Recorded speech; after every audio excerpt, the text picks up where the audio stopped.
Salut à tous, soyez les bienvenus ce soir une nouvelle fois sur Nurea TV. J'ai le plaisir d'accueillir Anaël Parks.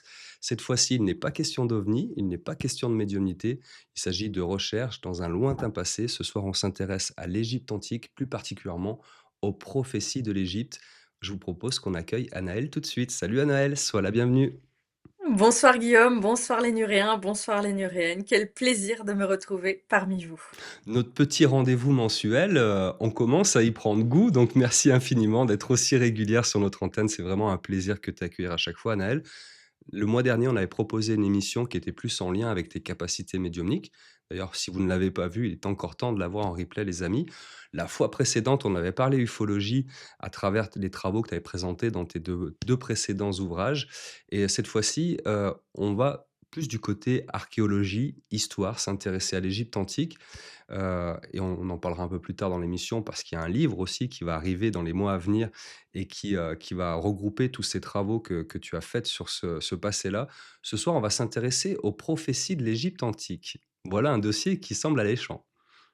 C'est un dossier que je trouve peu vulgarisé et qui mérite toute notre attention à la fois par son actualité, notre désir de nous projeter dans le futur, et également par son côté extrêmement ancien. On va parler de textes qui ont plusieurs milliers d'années, pour les plus jeunes, un millier ou quelques centaines, je ne sais plus très bien, mais sachez que c'est incroyable avec ces documents écrits, j'insiste, on va se baser sur, comme tu le dis, de la recherche, de la littérature, se baser sur des choses qui nous permettent de sentir notre humanité, nos préoccupations chez des gens qui ont vécu il y a des centaines ou des milliers d'années par rapport à nous. Ça peut éclairer aussi ce que nous vivons, ce que nous traversons, et pourquoi pas nous ouvrir aussi une porte vers le futur. Quand on parle de prophétie, après, j'ai envie de dire, ces civilisations anciennes, il y a une chose qu'on va faire en début d'émission qui est importante, c'est d'essayer de comprendre leur rapport au temps. Parce que si on calque ça sur notre logiciel à nous, bah, forcément, tout ça nous semble très, nuageux et difficilement, compréhensible. Donc il va falloir dans un premier temps essayer de comprendre quel était ce rapport au temps des Égyptiens et comment ils percevaient tout ça. Donc heu, donc ce que je te propose, c'est qu'on se plonge tous ensemble dans la présentation que tu as préparée pour nous et puis les questions viendront naturellement comme à l'accoutumée. C'est un plaisir et merci Guillaume. Alors, plongeons tous ensemble dans ce passé nébuleux et débroussaillons déjà un petit peu ensemble de quoi il va être question dans cette émission. Que vous soyez expert dans le domaine de l'Égypte antique ou que vous soyez totalement novice, cette émission s'adresse à vous parce qu'il y en a pour tous les goûts. Je le rappelle, dans ma démarche de vulgarisation et de transmission, ce que j'essaie d'apporter, c'est un regard renouvelé. Ceux qui m'ont vu sur d'autres aspects le savent. Vous n'aurez pas de tarte à la crème, pas de marronnier, pas de choses récurrentes qu'on retrouve partout, pas de stéréotypes non plus. Et j'essaye, comme tu le disais si bien Guillaume, d'illustrer tous les termes ou les choses qui nous paraissent allant de soi, comme la notion de temps, qui n'est pas la même pour un Égyptien que pour nous. Donc, dans ce passé antique, parce que souvent l'Égypte on la voit comme monolithique, alors qu'en réalité il s'agit d'un pays qui a duré et d'une culture plusieurs milliers d'années. Il faut comprendre qu'il y a une évolution de pas mal de notions. Donc ensemble, on va essayer de voir comment ces gens-là pouvaient imaginer le futur. Il faut comprendre qu'il y a des prophéties qui ont déjà été réalisées. Alors certaines, on en parlera un petit peu, comment, pourquoi, et c'est important de les voir. Pourquoi? Parce que ça permet de mieux comprendre ce phénomène, quelle importance, quel rôle jouaient ces textes, et surtout, à la fin, restez bien, chers Nuréens, Nuréennes, passionnés d'extraterrestres, je vous propose un texte totalement inédit, retraduit pour l'occasion, qui nous parle on va dire, une forme, j'aime pas le mot échoué parce qu'on dirait vraiment quelque chose de tragique, d'extraterrestres qui se seraient retrouvés sur Terre il y a 4000 ans, et Rien que toujours ça. dans le cadre de prophéties en Égypte. On est quand même à la croisée des chemins les plus surprenants, me direz-vous, mais je vous promets, il y a voilà, du factuel à se mettre sur la dent. Et puis, encore une fois, on peut être d'accord ou en désaccord. J'ai des textes à vous proposer. Ce n'est pas une interprétation libre de tout contexte. On n'est pas non plus dans des débats sur mes visions. On est sur l'analyse de textes.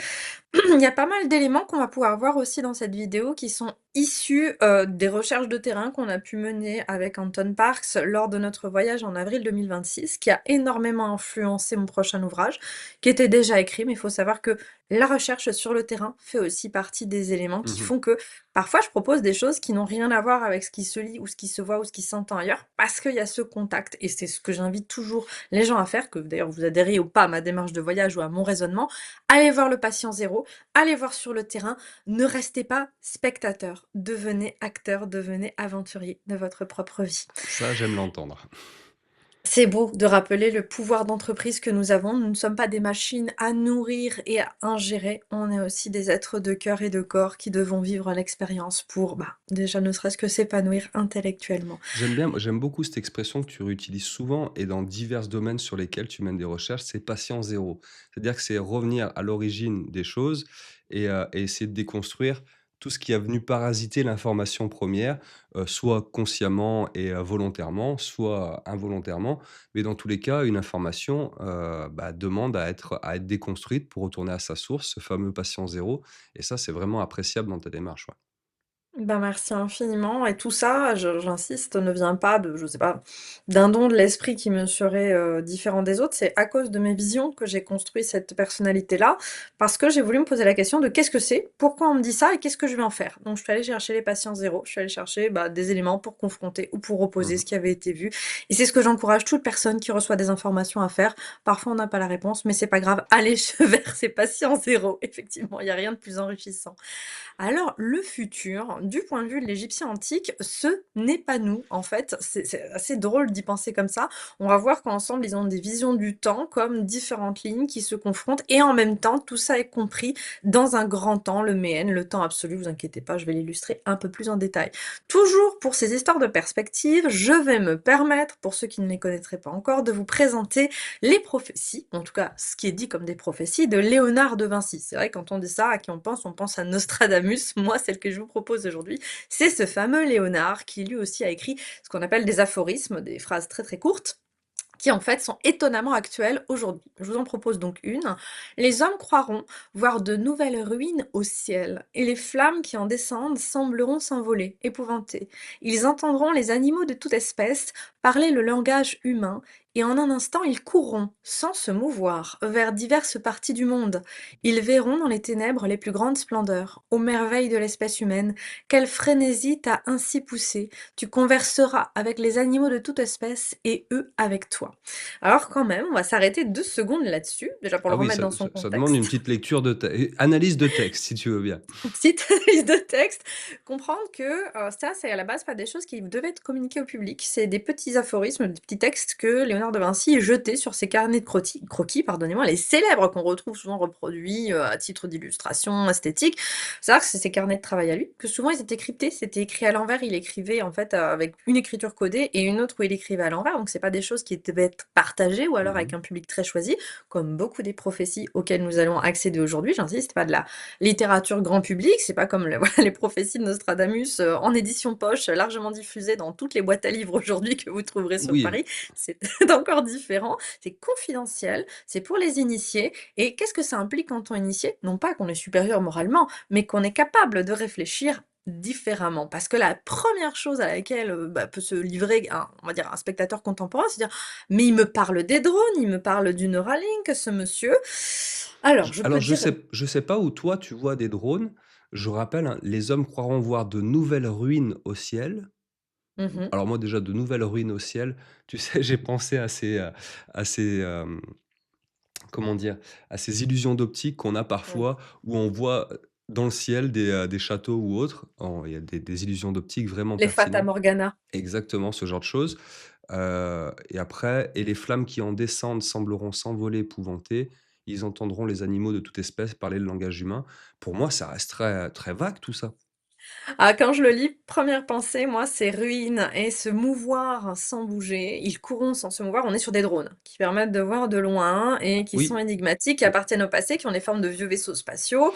Voilà ma projection personnelle. Mais je tiens à le dire, encore une fois, ce n'est même pas mon interprétation de ce qu'a voulu dire De Vinci, ça c'est ma projection. On resitue. Et le fait de pouvoir parler aux animaux, c'est vraiment ces recherches liées au Neuralink. Alors, j'insiste, là, ça fait partie des prophéties où on n'a pas la réponse. Parce qu'il y a des prophéties qui sont vraiment des jeux d'esprit, on va en voir un petit peu plus loin, qui sont comme des énigmes, si vous voulez, qui ont été tournées sous la forme de prophéties pour stimuler le jeu de l'esprit. C'est là tout le jeu de D'accord. l'initié, c'est montrer sa supériorité de raisonnement, sa capacité de cryptographie aussi. Donc comprenez que là, par contre, à ma connaissance, mais j'insiste à ma connaissance, parce que c'est toujours des aphorismes qu'on trouve très isolés dans ces carnets, il n'y a pas d'interprétation. Et ça fait partie des choses sur lesquelles je m'interroge beaucoup, parce que voilà, c'est quand même fascinant et ça convoque l'imagination. Et par là, je veux vous dire, et c'est très important, comprenez, ça peut en surprendre plus d'un, ce que je vais vous dire, c'est C'est presque extrême conspirationnisme, mais il y a un business de la réalisation de la prophétie et si vous ne me croyez pas que réaliser une prophétie peut constituer un business comme un autre, regardez les sites de paris qui sont en train de se mettre en route et qui correspondent à ce type de choses. Vraiment, je parie qu'il va se passer telle chose, je parie 10 000 $ et j'en empocherai 1 million. Oui, tous C'était les paris ne déjà sont pas l'économie. sportifs aujourd'hui. Exactement et franchement, je vous assure que ça a toujours été un business, ne serait-ce que par, l'industrie de la finance, mais là, c'est en train de devenir un véritable lobby en soi, les Mmh. réalisations de prophéties et c'est important de le rappeler aujourd'hui. On va parier sur Donc les prophéties de Nostradamus bientôt. C'est peut-être déjà le cas, hein. c'est peut-être déjà le cas, j'ai bien peur que nous soyons un peu en retard, toi et moi, mais fort heureusement, c'est qu'on n'est pas familier avec ce type d'industrie très morbide. Je préfère vous dire que si j'en ai parlé, c'est par documentation, ce n'est pas pour vous conseiller de le faire, bien au contraire.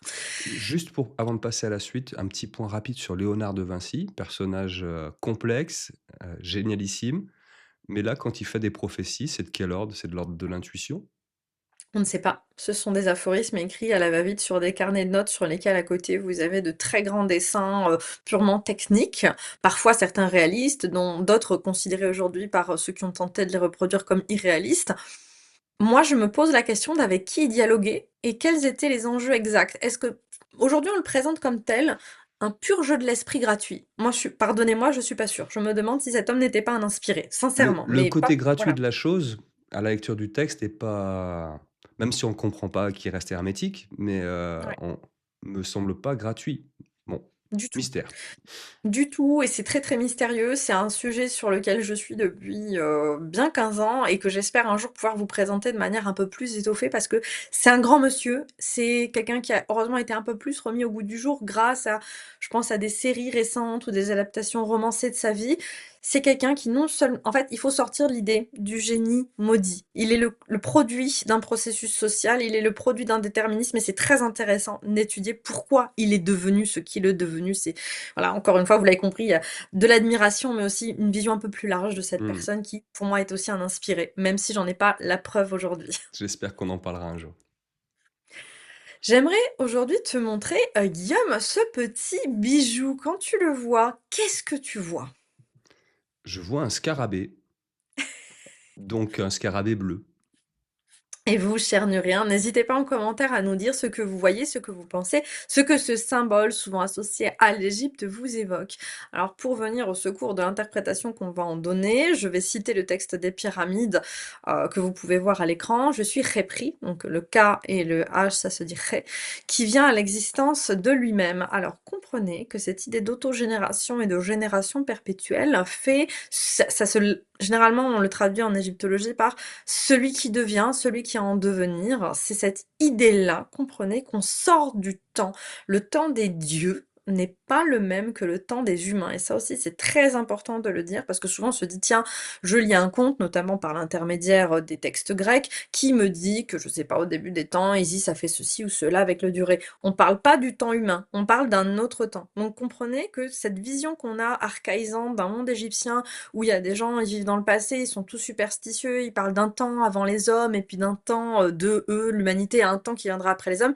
C'est un peu plus complexe que ça et c'est radical de vous le présenter aujourd'hui parce que c'est pas déjà un stéréotype communément partagé et on l'a vu dans la déesse cachée, on l'a vu dans beaucoup d'émissions où j'ai proposé ça, c'est des peuples qui faisaient des calendriers très précis. Donc Mmh. leur considération, leur feeling du temps, il n'est pas juste existentiel, c'est l'exercice pratique. Donc comprenez que c'est des gens qui avaient un raisonnement fin qui étaient comme nous et qui avec cette idée donc du scarabée repris, c'est dans cette idée de devenir, de transformation et surtout de processus cosmogonique, c'est-à-dire le héros ou l'être justifié dans leur liturgie à eux sort du temps, littéralement sort comme si on était dans une bulle. Donc ne rentrons pas dans cette idée sans arrêt de j'aime pas la vision morbide que ça peut véhiculer d'enfermement temporel, bien que par certains chemins je suis obligée de l'invoquer dans ce contexte, mais il y a cette notion, l'humanité est dans cette notion temporelle particulière et ceux qui relèvent du royaume divin et de tous ceux qui sont justifiés capables de s'élever au-dessus de cette condition humaine sortent de cet espace-temps, si on peut le dire comme ça.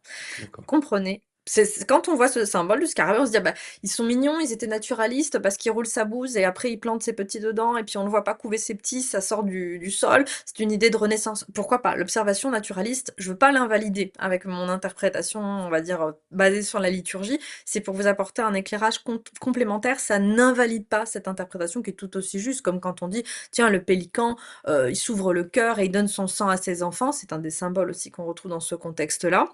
Un contexte égyptien qui représente donc le phénix, ce pélican. C'est parce qu'en fait, on sait aujourd'hui, soit il leur donne effectivement du sang pour les nourrir quand il y a plus rien d'autre à donner, soit il donne du plumage, c'est autre chose. Comprenez que voilà, il y a la symbolisme et l'observation naturaliste, mais on le dira jamais assez, les Égyptiens de l'Antiquité vivaient dans une faune et une flore beaucoup plus développées, qu'aujourd'hui, C'est pas le désert qu'on l'effondre connaît aujourd'hui.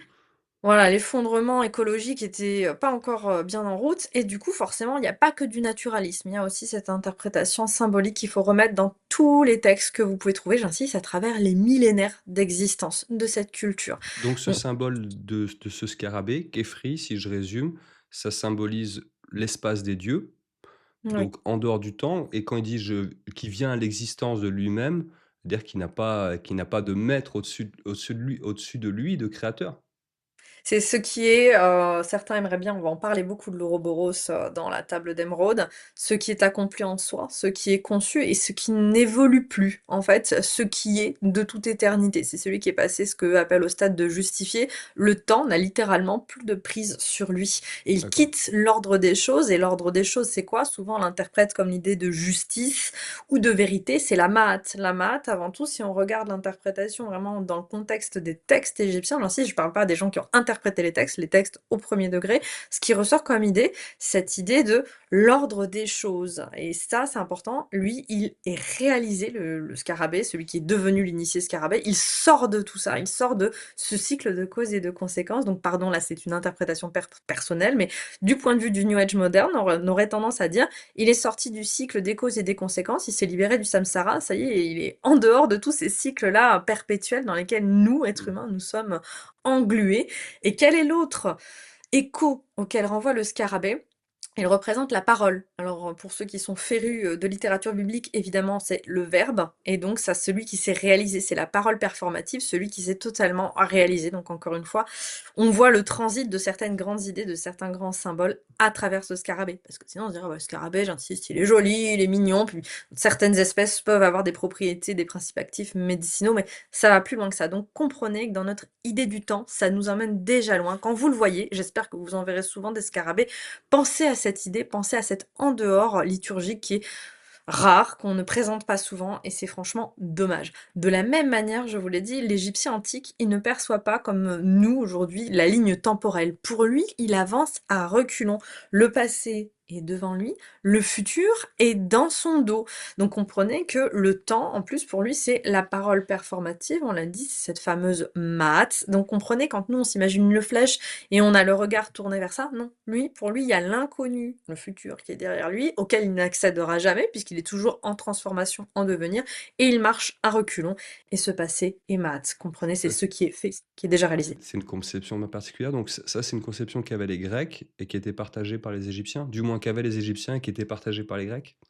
Exactement et c'est quelque chose qu'on pareil, on ne présente pas souvent dans son contexte parce que, bah, déjà c'est ardu à je trouve j'espère que je rends justice à la description que j'en propose. C'est un concept qui est aux antipodes de notre manière de concevoir le temps aujourd'hui et quand on lit des textes comme cela, c'est important de se rappeler que tout ce qui paraît clair, et on en parlera beaucoup dans la table d'émeraude, tout ce qui paraît clair et littéral et facile d'interprétation, je vous en supplie, remettez-le dans le contexte de quelle parole a été dit, pourquoi, comment et Mmh. encore une fois, pourquoi on vous dit ça? Qu'est-ce qu'on attend de vous? Et là, l'ancien Égyptien, bah, déjà, il s'adresse pas à nous, il s'adresse aux gens de son peuple il y a quelques milliers d'années et dans un contexte culturel qui est le sien. D'où le fait que c'est ardu à interpréter cette littérature-là. Donc je vous en parlais au début, ce scarabée crépri, pardonnez-moi, j'ai vraiment pas un très bel accent, alors je le pratique avec vous gaiement ce Le soir. ré, mexicain, repré. Mais pas crêperie, hein, on n'en plaisante pas avec les choses sérieuses. Il s'inclut également dans le contexte de temps cyclique, le Nehe, et en fait qui est très proche du serpent Mehen. Et le Mehen, lui, c'est vraiment le cycle d'éternité. C'est comme si ça entourait le monde des hommes, encore une fois, et que quand vous êtes sorti de ce, on va dire, ce panier de crabes, enfin vous atteignez le véritable temps, celui qui n'évolue pas, celui qui est de toute éternité, le jet, l'immuable, l'éternité, le domaine à la fois non seulement des dieux, le temps des dieux, et le temps des grands édifices. Comme les édifices, il y a beaucoup d'édifices sacrés en Égypte antique qui portent le nom de temples ou châteaux des millions d'années. Mais c'est pas une blague en fait, c'est pas une métaphore. Il y a vraiment écrit des millions d'années. Donc c'est l'ambition que cela a d'être absolument intemporel. Et en fait, cela évite notamment la deuxième mort qui pour eux est vraiment très très grave. C'est-à-dire la première mort, celle du corps, ils la, on va dire, surpassent à travers tout leur rituel. Et secondement, l'oubli. Et c'est pour ça qu'en fait, le temps de l'éternité est vraiment quelque chose de souhaitable à atteindre selon leurs souhaits à eux, c'est de quitter ce risque de transformation et de changement. Parce que si vous vous évacuez dans le jet, bah ça y est, vous avez cessé d'être entraîné par les causes et les conséquences, vous ne changez plus, vous êtes immuable, vous êtes protégé, comme ces grands bâtiments qui ne changent pas, si on peut dire ça comme ça. Ça nous donne un éclairage sur le côté monumental des édifices, égyptiens. Souvent on se dit: Exactement, et leur «Pourquoi ils ont volonté. construit aussi grand, aussi, énorme?» Et il y a alors forcément, on s'en doutait un peu, il y a cette volonté de durer dans le temps. Alors durer pour faire perdurer un message aussi qui est inscrit dans ces monuments, mais aussi durer parce qu'on s'inscrit dans un autre temps. Exactement, et c'est ça, cette notion aussi de magie opérative qui est très importante chez eux. Rien n'est fait au hasard. Déjà parce que ça convoque, on l'a compris, énormément de moyens et de temps, mais en plus parce qu'entre initiés, entre personnes qui avaient la clé d'interprétation, pour vous dire un truc tout bête par exemple, bah s'il y a une guerre, il y a un problème, on va cacher un trésor ou une relique à un endroit du temple, et ceux qui ont l'habitude de maîtriser ce système de codification, encore une fois de la cryptographie, savent très bien sous quel poteau faut aller chercher parce qu'ils savent, c'est des trucs qui se transmettent Mmh. entre eux. Donc encore une fois, rien n'est fait au hasard. Tout est fait pour que cela survive, encore une fois, à travers cette idée de survivance. Pour eux, c'est, j'insiste, hein, des millions d'années, donc c'est une De ambition vaste. quasi-éternité. Exactement. Et d'ailleurs, j'en profite, ceux qui m'ont eu en séance analyse des vies antérieures le savent et qui ont eu des vies de fonctionnaires égyptiens, les contrats qu'ils ont signés sont pour les millions et les millions d'années. Ça leur laisse une date butoir pour ce CDD qui est très lointaine. Donc comprenez que c'est pas de la blagounette chez eux, on rentre mais on ne sait pas Ouais, quand quand on vous vous sort. engagez dans l'Égypte antique, vous signez un contrat, il n'est pas question de le rompre dans les 10 ans. Exactement. Cela étant dit, retrouvons quelques instants notre cher Léonard de Vinci et ses prophéties, que j'apprécie beaucoup. Ça devrait rappeler à certains une citation beaucoup plus partagée. La vie est longue, l'eau que tu touches est la dernière des ondes écoulées. Et la première des ondes qui arrive, il en va ainsi du temps présent, qui vous rappellera certainement, on ne se baigne jamais deux fois dans le même fleuve. Et c'est vraiment ça que vous devez vous rappeler de la pensée égyptienne, c'était le cycle de causes, de conséquences et d'essayer de trouver comment naviguer en dehors de ce marasme pour arriver dans l'éternité et dans la stabilité. C'est ça le but même de toutes les prophéties, c'est rétablir l'ordre, rétablir la stabilité, retrouver le temps des dieux et si possible même le ramener sur terre. Mmh. Revenons ensemble à notre histoire de temple, je vous l'ai dit, par exemple, l'initié saura en cas de crise, même si le temple est mis à sac, dévasté, brûlé, je vous en passe en termes de profanation, que sont devenus ces précieux textes et comment est-ce qu'ils nous sont parvenus? Ils nous sont parvenus par l'intermédiaire exactement de ce que je viens de vous raconter. Il y a un gars, il sait que ça y est, les envahisseurs du Nord arrivent, il prend sa petite cassette, il met ça dans une jarre, il creuse un trou sous un pilier, il met tout dedans, voire il décèle avant une dalle, et paf, il remet tout, puis le pauvre, bah, il passe au fil du fer comme les autres, il disparaît, mais quelques années, peut-être parfois quelques siècles, et c'est encore arrivé encore récemment, quelques millénaires plus tard, on retrouve la cache et on retrouve les textes. Pourquoi? Parce que, et ça c'est capital, ceux qui regardent mes reels sur Instagram le savent, seuls environ 90% des textes en général, on va dire, de l'Antiquité ont disparu.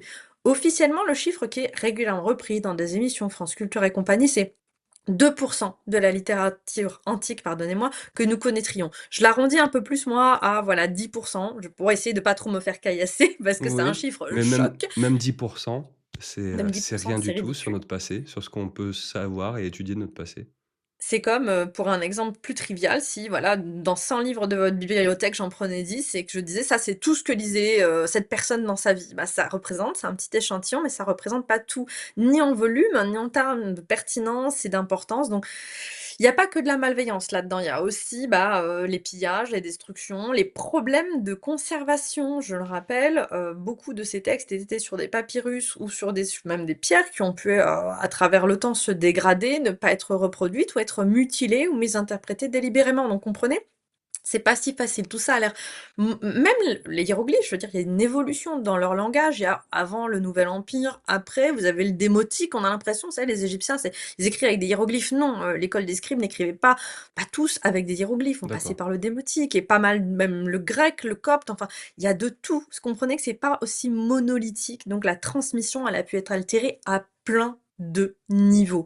Et où vraiment, on a compris, c'était dans des temples, mais des temples, peut-être vous vous imaginez comme nous, nos églises aux quatre coins des carrefours. Non, c'est ce qu'on appelle les maisons de vie, les perhacs, qui ne sont pas donc des bibliothèques inertes, comme si, voilà, moi, d'ailleurs, c'est pas n'importe qui y allait, c'est pas la bibliothèque municipale, hein, c'est des lieux sacrés où on conservait le savoir, mais pas le savoir, encore une fois, en tant que stimulation intellectuelle, comme image de cette fameuse mat, de ce jet, de ce temps immanent et transcendant, et qui est source de vie, parce que c'est source d'ordre et de structuration du monde. Donc comprenez qu'on n'accédait pas, monsieur tout le monde, à la bibliothèque. On passait beaucoup plus de temps d'ailleurs à recopier des textes qu'à les consulter, parce qu'il fallait sans arrêt veiller à qu'est-ce qui est, qui est en train, pardonnez-moi, mais de pourrir. C'est un grand poncif dans les films anciens, vous savez, on voit, des fumigations, des bougies près des bibliothèques. On se dit: «Mais qu'est-ce que c'est que ces marteaux? Ils écrivent sur des parchemins hautement inflammables. Pourquoi vous faites ça?» Simplement déjà parce qu'il faut, par exemple, une atmosphère contrôlée. Si vous avez beaucoup de papier, il faut tout ça l'équilibrer avec le risque d'incendie. On l'a encore vu malheureusement récemment. Ouais. C'est une vraie question depuis des millénaires, cette préservation. Et les perhacs, donc les maisons de vie les plus connues, c'est Karnak, visité avec nous, Abydos, Edfou et Amarna. Donc tout le monde a en tête cette bibliothèque d'Alexandrie. Attention, encore une fois, je vais revoir avec vous nos préjugés dans mon prochain livre pour vous présenter peut-être une vision un peu différente de tout ça. Tout le monde s'est dit: «Tout s'est perdu à Alexandrie». Mais non, ça s'était déjà perdu avant, c'était déjà un problème avant dans ces lieux de conservation qui étaient parfois ravagés par les guerres, avec des problèmes de tout ordre. Donc sachez que c'est pas si facile. Le savoir n'a pas été facilement préservé jusqu'au grand drame de la bibliothèque d'Alexandrie, qui n'est d'ailleurs pas un cas unique, sur lequel tout le monde se focalise parce qu'il y a une ressource hollywoodienne abondante. Mais voilà, c'est un peu plus compliqué que ça. Donc Quand on parle comprenez. de savoir Oui. dans les bibliothèques, est-ce qu'on peut, dans la pensée égyptienne, heu, superposer le savoir et ce dont tu parlais tout à l'heure, le verbe, la parole? Oui. Oui, oui, pour Juste eux, la parole, elle est performative. D'ailleurs, c'est, Thoth, le dieu Ibis scribe, dont on va beaucoup parler, dans, la table d'émeraude, qui est le gardien de ce savoir. Le savoir n'a pas pour objectif ni d'être partagé à tout le monde, ni d'être, une ressource, comment dire? Consultable impunément. Faut être initié, il faut répondre à énormément de critères, d'avoir un parcours irréprochable. Bref, c'est tout ce qu'on peut considérer aujourd'hui comme allant de soi, même le fait de savoir écrire, il faut démontrer de qualité humaine, de persévérance et aussi compter sur un bon facteur chance pour aller au bout. Je veux pas dire de bêtises, là, il faudra peut-être vérifier ce que je vous dis, mais il me semble que c'est moins de 1% de la société égyptienne qui est illettrée. Donc comprenez que donc ça s'adresse à un tout petit paquet de gens, et dans ce petit paquet de gens, ça s'adresse encore à un tout petit Aux paquet de gens. initiés dans ce paquet de gens. Voilà, donc c'est vraiment pas grand monde, et nous, l'accès que nous avons et que je vous propose dans cette émission, pardonnez-moi, c'est pas moi le privilège, mais c'est un privilège de notre temps d'avoir accès à cette littérature qui n'a été vue avant nous que par quelques poignées de dizaines de milliers de personnes. C'est à l'échelle humaine, c'est absolument ridicule. Ouais. Donc comprenez que cet endroit, si vénéré, si fascinant, est lieu de toutes les magies, on l'a bien compris, maison du dieu Thoth quelque part. Cette maison de vie, on la retrouve sur le jeu du Sénet. Alors personne encore, on n'a pas eu l'occasion de faire un petit jeu Sénet pendant nos voyages, mais j'espère bien vous proposer ça. C'est un peu le jeu de loi. Alors je pense que c'est un lieu commun partagé par tous les Nuréens, Nuréennes qui nous regardent, mais effectivement le jeu de loi, il est initiatique, hein, il n'est pas juste neutre, c'est pas une... Il y a un petit sens derrière tout ça, Ouais. et le Sénet, assurément l'est. Pourquoi? Parce que quand vous tombez notamment sur la maison de l'eau, qui s'appelle Mou, littéralement en égyptien, la case 27 que j'ai entourée là sur la petite figure de Sénète que vous pouvez voir ici, ça vous renvoie directement à la maison de vie. Pourquoi, me direz-vous? Eh ben, comme beaucoup de ces grands temples, ils étaient reliés la plupart avec des nilomètres, et en fait, effectivement, si vous tombez dans le Nil, voilà, faut y aller à rebrousse-poil, bah, vous pouvez retomber dans un de ces temples, dans une de ces maisons de vie où il y a tout, il y a à la fois la terre, l'eau, tous les éléments sont convoqués. Et je sais que c'est étrange pour les gens qui ont l'habitude de jouer au jeu de loi qui va dans le bon sens, un peu comme le Méhen. Je vous en parlerai une prochaine fois du jeu Méhen, qui représente le temps d'éternité dont on a parlé.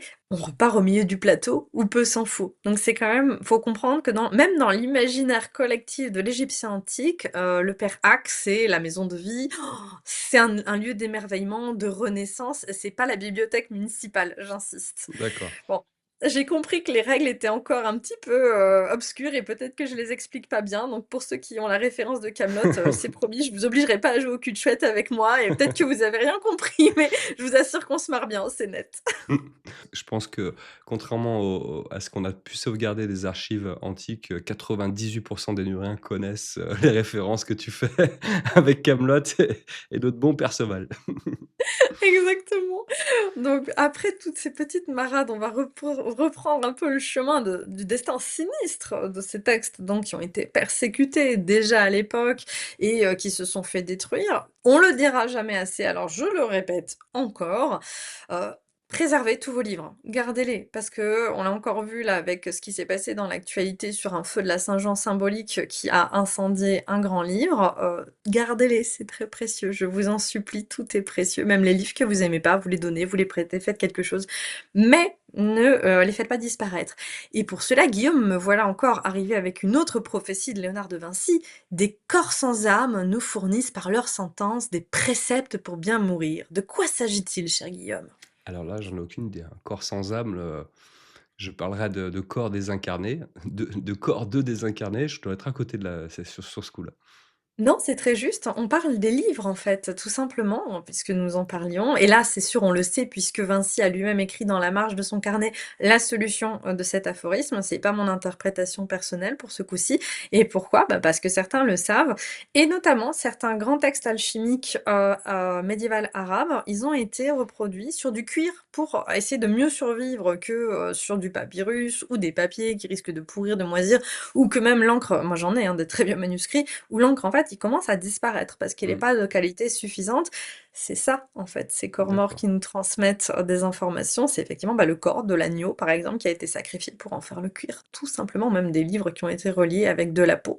Donc comprenez que ces corps sans âme, c'est vraiment aussi comme ça que percevait une personne de l'Égypte antique. C'est comme si on allait voir une personne, véritablement. Si vous tenez le livre de Thoth dans vos mains du point de vue égyptien, vous tenez le corps de Thoth lui-même. Donc c'est des choses ultra sacrées qu'il fallait des reliques préservées à tout prix et les cacher symboliquement, on l'a bien compris, dans des lieux spécifiques, les couvrir de cryptographie, donc pas lisible par n'importe qui, parce que sinon tout le monde aurait pu s'approprier ces secrets divins qui étaient couchés sur le papier et qui donc prenaient un risque d'être partagés par d'autres.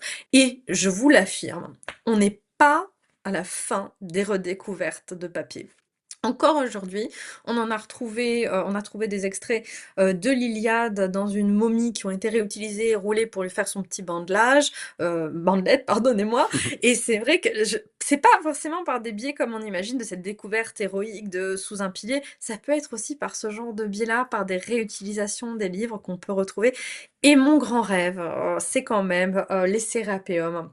Les sérapéums du nord de l'Égypte, le sérapéum du nord de À l'Égypte où Saqqara? j'espère vraiment, il y a une aile, il y a plusieurs ailes qu'on n'a pas retrouvées et mon cœur espère très fort qu'une partie des livres ont pu être soit ensablés, éboulés et que la profanation qui a eu lieu aux alentours du 5e siècle et dont on parlera beaucoup, j'espère, au cours des émissions sur la table d'émeraude, n'a pas tout mis à sac. Mon souhait le plus cher, c'est qu'une partie s'est effondrée sur cette bibliothèque et que nous pourrons tous ensemble un jour les redécouvrir.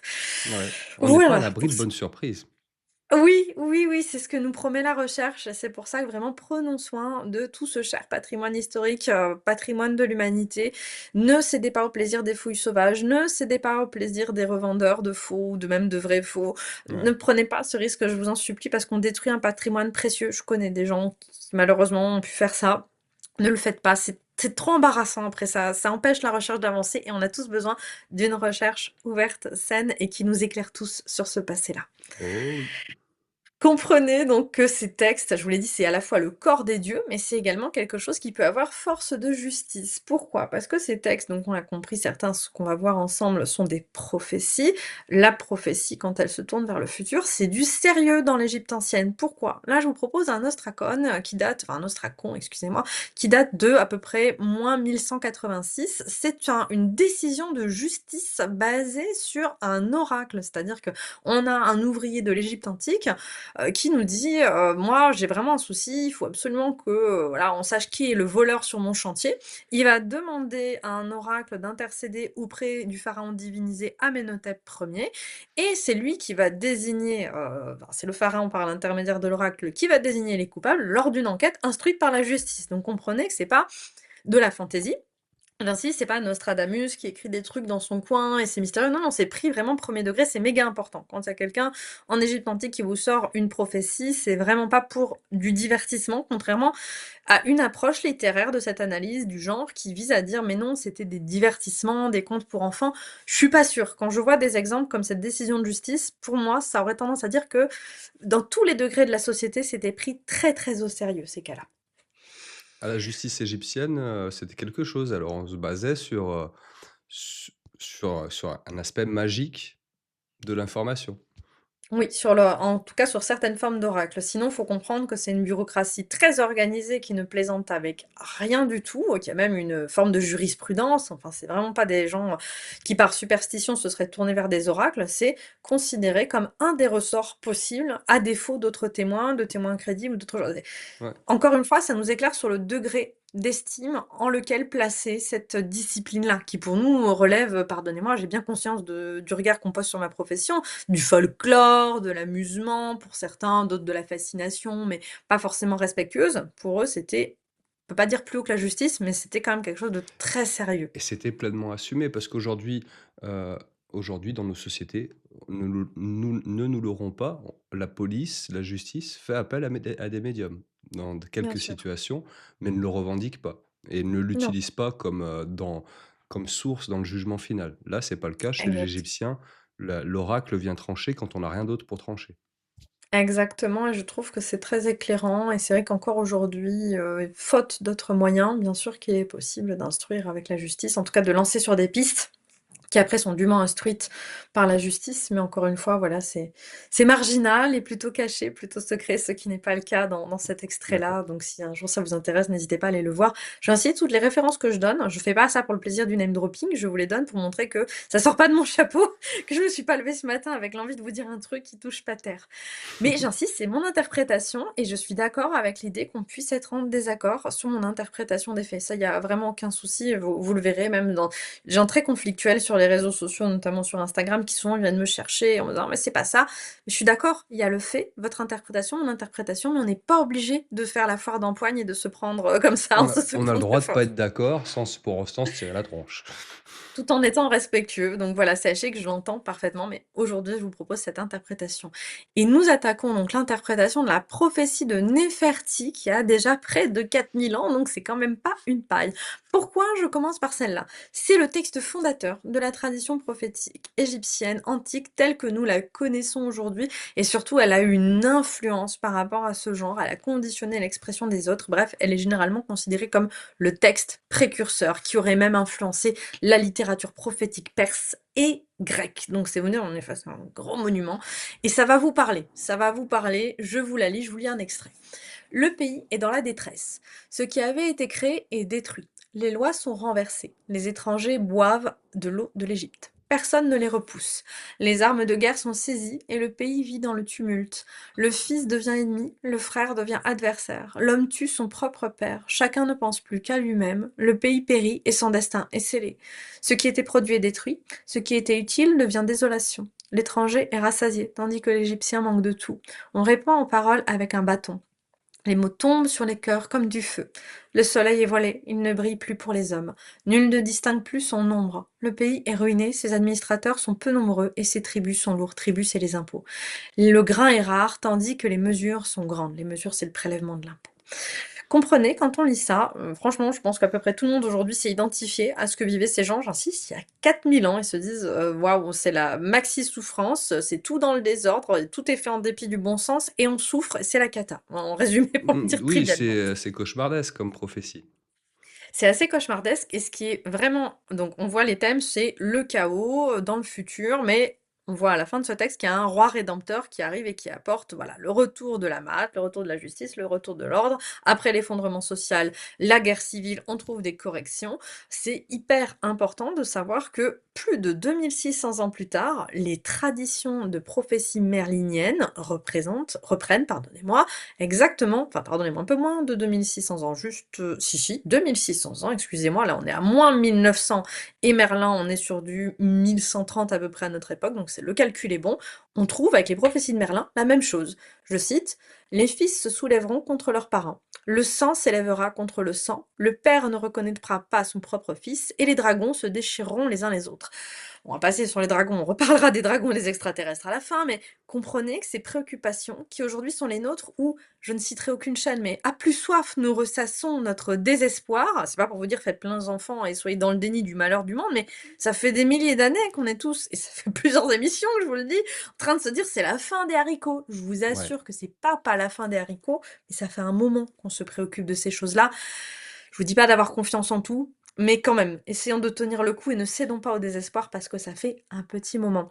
Cette histoire du «les fils seront les ennemis», donc on est bien sur Néferti, voire moins 1900 avant notre ère, on la retrouve en Mésopotamie, cette profession. Le fils est son père. Dans les évangiles, le frère livrera son frère à la mort. Merlin, le père ne reconnaîtra pas son fils. Et dans le zoroastrisme, le frère combattra le frère. Donc ça fait 4000 ans quand même, on est tous en train Ouais, donc de c'est tourner le même disque. quand elle sort cette prophétie, en Égypte, peut-être elle est encore plus ancienne finalement, puisque celle-là semble avoir influencé les prophéties actuelles. Il y a même cette Oui. idée d'une sorte de grand rédempteur, de personnage qui revient mettre de l'équilibre.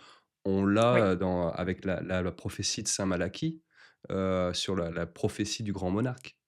Oui, on a toujours cette idée qu'il y a la rédemption qui vient par une figure charismatique, investie d'un pouvoir à la fois matériel et puis spirituel et qui résout tout. Mmh. J'ai envie de vous dire peut-être qu'en fait c'est juste la personnification du bon sens, mais ça ne relève que de mon interprétation toute Ouais. personnelle. Ouais, non, mais c'est bien de sortir d'une vision littérale, de la prophétie et d'essayer de voir. C'est pas mal ton interprétation. Et pourquoi elle m'intéresse cette prophétie de Néferti dans le prolongement de ce qu'on est en train de se dire? C'est parce que, comme je l'ai dit au début, il y a cette histoire de lobby de la réalisation de la prophétie et c'est vrai que plus on met dans la pagaille, plus c'est facile après de servir ce récit: «Tenez, j'ai la solution, voilà, je suis figure messianique qui va Mmh. réconcilier la discorde et l'absence de cohésion». Et restaurer l'amour.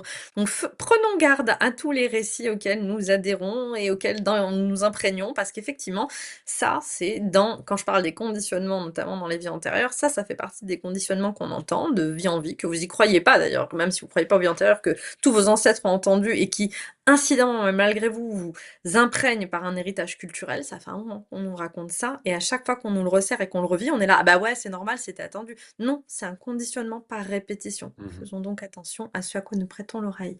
Une autre prophétie proprement passionnante, c'est la prophétie issue du Livre des Morts.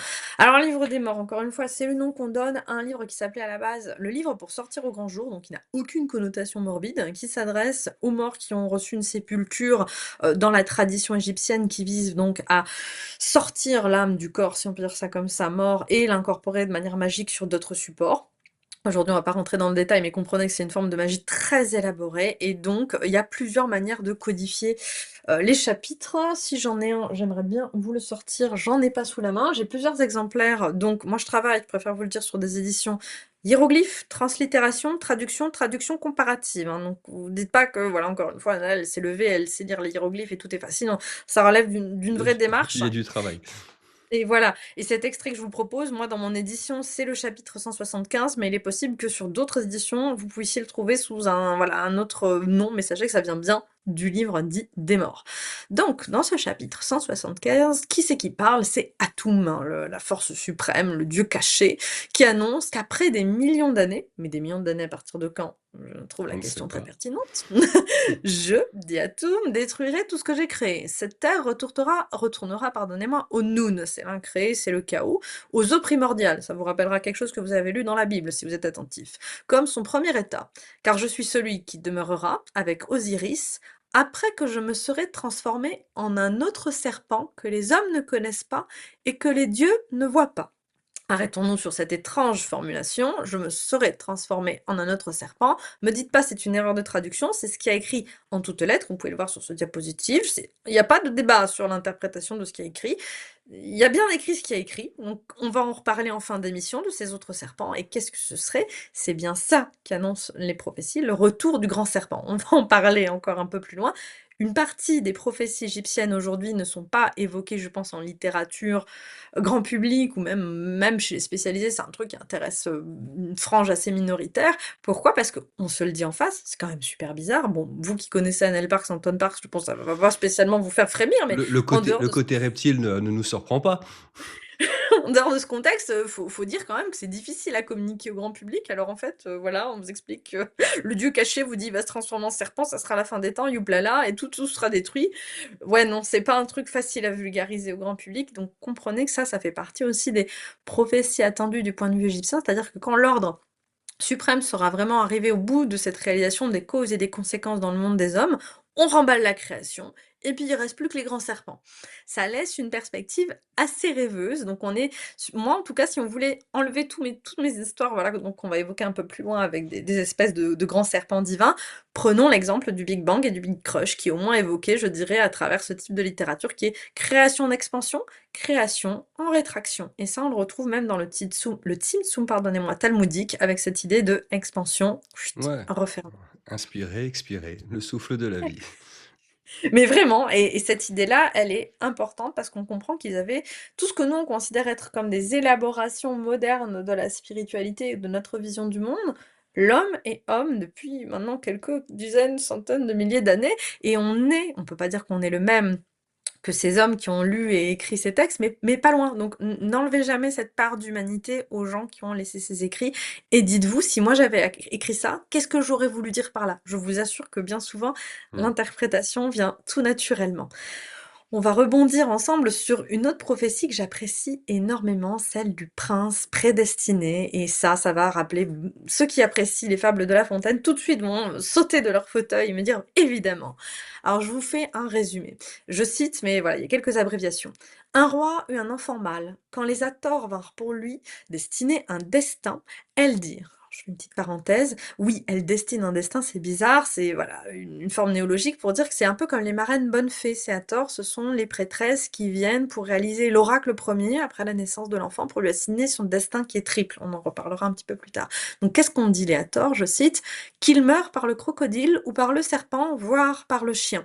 Quand les gens qui étaient avec l'enfant l'entendirent, cet oracle, ils l'allèrent dire à sa majesté, donc c'est le père de l'enfant, qui en eut le cœur tout attristé. Sa Majesté lui fit construire une maison élevée sur la montagne, gardie d'hommes et de toutes les bonnes choses du logis du roi, car l'enfant n'en sortait pas. Alors bien sûr, les grands fans de La Fontaine vont me dire, mais oui, c'est la fable de l'horoscope, et vous n'auriez absolument pas tort, il ne s'en est jamais caché, c'est beaucoup inspiré de littérature orientale, et même d'Ésope, enfin voilà, ça ne sort pas de nulle part. Continuons ensemble la découverte de cette prophétie du prince prédestiné, et après que les jours eurent passé, le prince sortit pour se promener dans le voisinage de son domaine, et comme il ne sortait jamais seul, voici son chien qui était derrière lui. Son chien prit le champ pour poursuivre du gibier. Il se mit à courir derrière son chien, et quand il fut arrivé au fleuve, il descendit vers le bord du fleuve à la suite de son chien, et alors sortit le crocodile. Il l'entraîna vers l'endroit où était le géant. Et oui, on arrive direct au géant, je sais, par tous les chemins on y revient. Celui-ci sortit et sauva le prince du crocodile. Il dit alors au prince, ah, je suis ton destin qui te poursuit. Quoi que tu fasses, tu seras ramené sur mon chemin, à moi et au géant. Et je vois que je dois te laisser aller. Et après, comme en fait c'est énormément cassé, on a des petites absences. Mes enchantements ont triomphé et le géant sera tué. Et si tu vois que le géant est tué, tu verras ta mort. Alors, Nancy, ça c'est des reconstitutions sur la fin. On n'est pas tout à fait sûr. Ce que l'on sait, par contre, c'est que le crocodile, qui dans ce contexte est le prophète qui rappelle la prophétie faite par les Hathors au tout début de ce texte prophétique, c'est qu'en fait, on a compris, le prince triomphe du crocodile, mais le chien, dans ce combat ardu, a blessé mortellement le maître, et en fait, toutes les prédictions faites par les Hathors se réalisent en même temps, alors même que depuis le début, puisque je vous ai passé les extraits du début, il s'est marié avec une princesse, etc., cet homme cherchait à contredire ce destin et a tout fait pour lutter contre, et en faisant tout pour lutter contre, il est allé pile en face à la réalisation de ce destin. Comprenez donc que dans la pensée égyptienne, cet homme qui cherchait délibérément à fuir ce à quoi il était assigné se retrouve à vivre exactement la prophétie. C'est ce qu'on appelle une prophétie autoréalisatrice par évitement, c'est-à-dire que vous cherchez à faire tout le contraire et vous arrivez quand même dedans. Par comparaison, pardon, je t'en prie. Non, je pensais, c'est un peu ce qu'on retrouve dans le mythe d'Oedipe chez les Grecs, Oui, c'est pas faux, qui sauf qui que se lui, il re comprend pas. qui C'est de se retrouve au l'incompréhension. final à tuer son père, comme Oui. on lui avait, comme on lui avait prophétisé. Lui sur un ouais, c'est le malentendu, c'est mignon, c'est au début, il sait pas pourquoi, il Il y a va, puis après, a il y a un posteriori, côté il comprend. shakespearien dans le mythe oedipien. Complètement et voilà, ceux qui connaissent pas l'horoscope de La Fontaine, je vous fais la comparaison rapide. Dans les 2 cas, donc on a le fils d'un homme qui est très riche, là c'est un prince égyptien, à l'horoscope c'est un fils de bourgeois il me semble. La prophétie est annoncée à la naissance en Égypte, l'horoscope est, annoncé dans les jeunes années de l'enfant pour la fable. Le père tente d'empêcher l'accomplissement, bah là dans les 2 cas c'est pareil. Mais le héros se retrouve malgré tout isolé par le danger, même quand on tente de le protéger du monde extérieur. Cette idée, du caractère inéluctable de certains points dans le temps revient souvent dans la pensée égyptienne et encore une fois, elle procède de la Ma'at, c'est-à-dire ce qui est dit, ce qui est déjà fait, en fait, on ne peut pas le changer et comprenez que c'est pour ça qu'il y a cette notion de marcher à l'envers, c'est qu'en fait, si malheureusement la prophétie, celle des Hathor là, donc je le dis comme des marraines bonnes fées, est déjà dite, c'est trop tard, on ne pourra plus rien y changer, la projection, la parole performative, Le verbe est enclenché, la matérialité va suivre. c'est ça et c'est assez, douloureux de voir cette pensée-là parce que du coup le destin, quoi qu'il soit, adverse ou positif, finit toujours par triompher et c'est pour ça que la pensée égyptienne, elle est précieuse avec ses temples de millions d'années et compagnie. Ils même ils sont là, bien sûr, quelque part parmi nous par leurs descendants, mais même si le règne des pharaons s'est éteint, ils sont quand même actifs dans leur puissance magique telle qu'ils le voulaient et d'une manière qu'ils n'auraient pu soupçonner, en tout cas je pense pas, puisque je vous l'ai dit, prononcer le nom d'un défunt, c'est le faire sortir de l'oubli, c'est le ressusciter magiquement. Vous imaginez le nombre de touristes qu'il y a là-bas qui participent à cette puissance partagée, à cette sagesse communiquée, à cette volonté, parce que j'insiste, c'est de la magie de protection. Ces gens-là, ils sont là à la fois pour vous faire perdurer vous et c'est un échange Mmh. vertueux qu'il y a là-bas. Donc comprenez que c'est partout où vous vous rendez, de toute façon dans une église ou quoi, vous activez quelque chose magiquement. Il faut toujours le garder à l'esprit. Dans quoi je vais, dans quoi je m'investis et qu'est-ce que j'ai à donner. Parce que ça, souvent, un truc que j'entends souvent, c'est: «Bah, là-bas, je vais aller trouver ceci, cela». Non, toujours dans un voyage, même, au bout de la rue chez vous, qu'est-ce que j'ai à donner? Votre sourire, votre joie, votre temps, peu importe ce que c'est, mais il faut être dans cet échange, sinon quand on est dans la disharmonie, c'est le principe de la magie égyptienne, ce n'est pas la maths, ça ne peut pas fonctionner. Alors, tu vas sûrement te demander, Guillaume, notamment comment Céator pouvait-elle rendre des prophéties et pourquoi d'ailleurs, il y a eu beaucoup d'autres moyens de rendre des prophéties dans les temples. Est-ce que toi, tu oserais, Guillaume, aller dormir dans un temple égyptien si on te promettait de rêver du futur? Ah ouais, moi ça me va très bien, oui. Je comprends Déjà de et base parce que j'arrive à m'endormir de partout, donc je pense sur le sol de pierre d'un temple égyptien, je peux dormir sans problème et si en plus, je peux avoir des prémonitions, oui ça m'irait bien. c'est une pratique d'oniromancie qui a été, réalisée tout au long des siècles, qui s'est même retrouvée de l'autre côté de la mer Méditerranée, du côté du mont d'Hélène et il faut savoir que c'est une très longue tradition, ce qu'on appelle aussi l'incubation. Ça va pas vous paraître étranger pour ceux qui sont familiers avec la sorcellerie, avec les incubes. Oui, oui, effectivement, cette formulation qui est après devenue autre chose, qui s'est attachée à la démonologie par la pensée critique judéo-chrétienne, est à la base quelque chose de positif. Pourquoi on allait dormir dans les temples? Pour soigner le corps et soigner l'esprit et comment? Ceux qui ont vu Meryl le savent, c'est Meryl, sur Instagram, c'est cette idée de, avoir le conseil de la nuit, qui est une expression impossible à traduire. Comme on dit, c'est du lost in translation, il n'y a pas d'équivalent direct dans la langue française, il y a que cette expression, voilà: «La nuit porte conseil» et eux, c'était vraiment au sens le plus sacré du terme. C'est pas juste: «Ah bah, je sais pas, choisir entre la glace au chocolat et la vanille, je vais dormir, ça ira mieux après».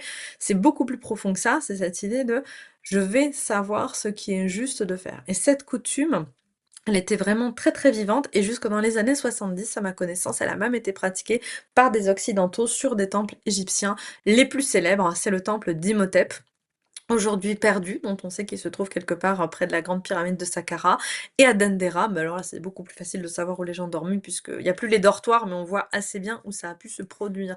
Donc cette incubation, comprenez qu'elle est pas, c'est pas un épiphénomène lié à l'Égypte antique à une petite période, c'est plurimillénaire. Donc les gens qui me disent: «J'ai reçu des signes dans les rêves», alors je vous crois et je vous recrois parce qu'a priori, ça fait quelques dizaines de milliers d'années que l'être humain fait ça. Peut-être parce que c'est un état de conscience qui nous permet déjà de nous parler avec plus d'honnêteté à nous-mêmes ou d'accéder à d'autres strates. Moi, je pose aucun jugement, je constate juste que c'est quelque chose qui fait du bien à ceux qui le pratiquent et d'autre part, effectivement, pour être allée à Dendera, là, je vous montre quelques photos, l'énergie qu'il y a là-bas, elle est pas neutre, hein. Si un jour vous mettez les pieds sur ce sol-là, non seulement, bien sûr, il y a le ciel étoilé, la voûte encore peinte, des peintures qui ont des milliers d'années, je le rappelle, qui vous regardent et Mmh. qui vous instruisent puisque c'est un catalogue quand même astronomique très détaillé, mais vous ressentez quelque chose d'exceptionnel et c'est des conditions et je pense que vraiment c'est ça que recherche l'être humain souvent, c'est l'autorisation de se donner à soi-même le droit de regarder véritablement soit la vérité en face ou les données dont nous disposons. C'est capital de le rappeler. Donc une partie des prophéties était notamment réalisée là-bas et la photo que je vous propose donc de Saqqara, j'insiste, le temple d'incubation, dédié à Imhotep, Imhotep le grand architecte. Alors ceux qui ont la réplique d'Imhotep de la momie en tête, pardon. Sachez que c'est voilà, on sait juste que c'était quelque part par là et on le cherche encore et comme ça a été, on le dira jamais assez, profané depuis des millénaires, ces endroits-là, la probabilité qu'on le trouve dans l'état où ça a été laissé il y a quelques 4000 ans est absolument ridicule. Donc sachez que c'est un patrimoine qui a été perdu encore une fois par acharnement, par Ouais. inutilisation et parfois même par bêtise. Donc Oui, vas-y, je t'en prie. j'allais sauter sur l'admonition d'Ipour. Est-ce que tu Alors, voulais moi, je rajouter voulais faire quelque une chose? mini parenthèse avant. On enchaîne sur la suite après, mais tu mentionnais tes reels. Alors, certains ont peut-être pas compris, ont compris le prénom Meryl. Non, c'est Oui, je Meryl, mais réel. C'est mini vidéo qu'on poste sur les réseaux. Je voulais juste faire une petite intervention pour dire si vous n'êtes pas abonné au compte Instagram ou au compte Facebook d'Anaël, mais foncez parce que tu fais ces derniers temps, depuis plusieurs mois déjà, hein, tu partages énormément de vidéos très courtes où on apprend plein de choses sur l'Égypte, sur tout un tas de sujets et c'est super bien fait. Donc, si vous êtes sur Insta ou sur Facebook, mais abonnez-vous, vous ne regretterez pas. Il y a plein de petites vidéos qui tombent, ça dure 20-30 secondes et on apprend plein de choses. Voilà, c'était ma petite parenthèse, mais ça vaut le coup parce que, c'est toujours intéressant de compléter son savoir là-dessus et de faire un peu d'information. bah, du fond du cœur, merci Guillaume. Et c'est vrai que bah, moi je l'avais fait à une époque en 2022 sur TikTok et j'avais arrêté parce que j'en avais marre de me faire voler mon contenu. Mais je constate que même quand je poste plus de reels, on vole quand même notre Oui. contenu, que ce soit Anton ou à moi. Donc Donc autant autant que je se m'amuse. l'approprier et faire des vidéos. Et pour l'anecdote, la première fan de toutes ces petites vidéos que tu postes n'est autre que notre chère Nora qui à chaque fois me dit: «Mais tu as pas vu la vidéo Si, d'Anaël?» mais parce qu'elle est beaucoup sur ces réseaux-là et elle regarde toutes tes vidéos donc foncez les ça Nurés. me flatte. Ça me flatte. Merci beaucoup à toi et merci à Nora pour ce petit clin d'œil bienveillant sur ce travail. Alors, je me permets, nous sommes partis sur l'admonition d'Ipuur dans le papyrus de Leyde. On est encore une fois sur un très vieux texte. Et en fait, pourquoi? Souvent, il est moins considéré comme important parce qu'on dit que c'est une post-prophétie qui était au service de propagandistes d'Amenahat, et mille excuses, premier, vers moins 1990 à peu près, ou alors de Sésostris Ier, pareil, aux alentours de moins 1962. Alors, pour ma part, je pense sincèrement que c'est une prophétie qui s'était déjà réalisée et qui a été à nouveau réemployée comme élément de propagande pour l'un de ces deux pharaons, mais parce qu'elle présente des éléments très archaïques. Je pense qu'en fait, comme beaucoup même d'éléments funéraires ou de grandes statues, on dit tiens, c'est la statue du pharaon machin. Bah, si vous regardez, en fait, ils ont gommé le nom du précédent utilisateur, si on peut dire, de la statue ou de l'édifice, et ils mettent le leur par-dessus. Oui, le vol n'est pas l'apanage du monde moderne, comme on l'expliquait avec ces histoires de Reels, ça date depuis un moment. Donc comprenez que c'est, pour moi, et c'est comme ça que je vous le présente aujourd'hui, mais c'est mon interprétation, à nouveau, qui va à rebours de pas mal de choses présentées aujourd'hui, c'est un truc archaïque, réemployé effectivement dans un contexte de propagande, mais que j'estime être extrêmement pertinent parce que justement il reprend d'anciennes formules de prophétie beaucoup plus vieilles. Et celle qui m'intéresse le plus, et qui à mon avis, encore une fois, ceux qui sont passionnés de la Bible vont me regarder avec des grands yeux, s'ils ne le savent pas déjà, un de mes passages préférés de cette très longue admonition, c'est l'homme sortira labouré à l'aide de son bouclier. Alors ceux qui ne l'ont pas, je vous la fais. Isaïe, épée et soc de charrue. Michée, épée et soc de charrue. Joël, soc de charrue et épée. Si vous voulez, vous avez la même chose, c'est-à-dire qu'on utilise les objets de la guerre pour Mmh. aller bêcher les champs. C'est pas neutre. On pourrait utiliser n'importe quelle autre métaphore. On peut pas me dire, oui, c'est un motif littéraire partagé par hasard. Non, là, je suis Non, désolée, il y a rien de il y a un hasardeux. sens profond qui devient redondant dans les traditions. Mmh de mh. trans d'utiliser, comme tu le disais, les outils de guerre, de les transformer en outils de création de vie.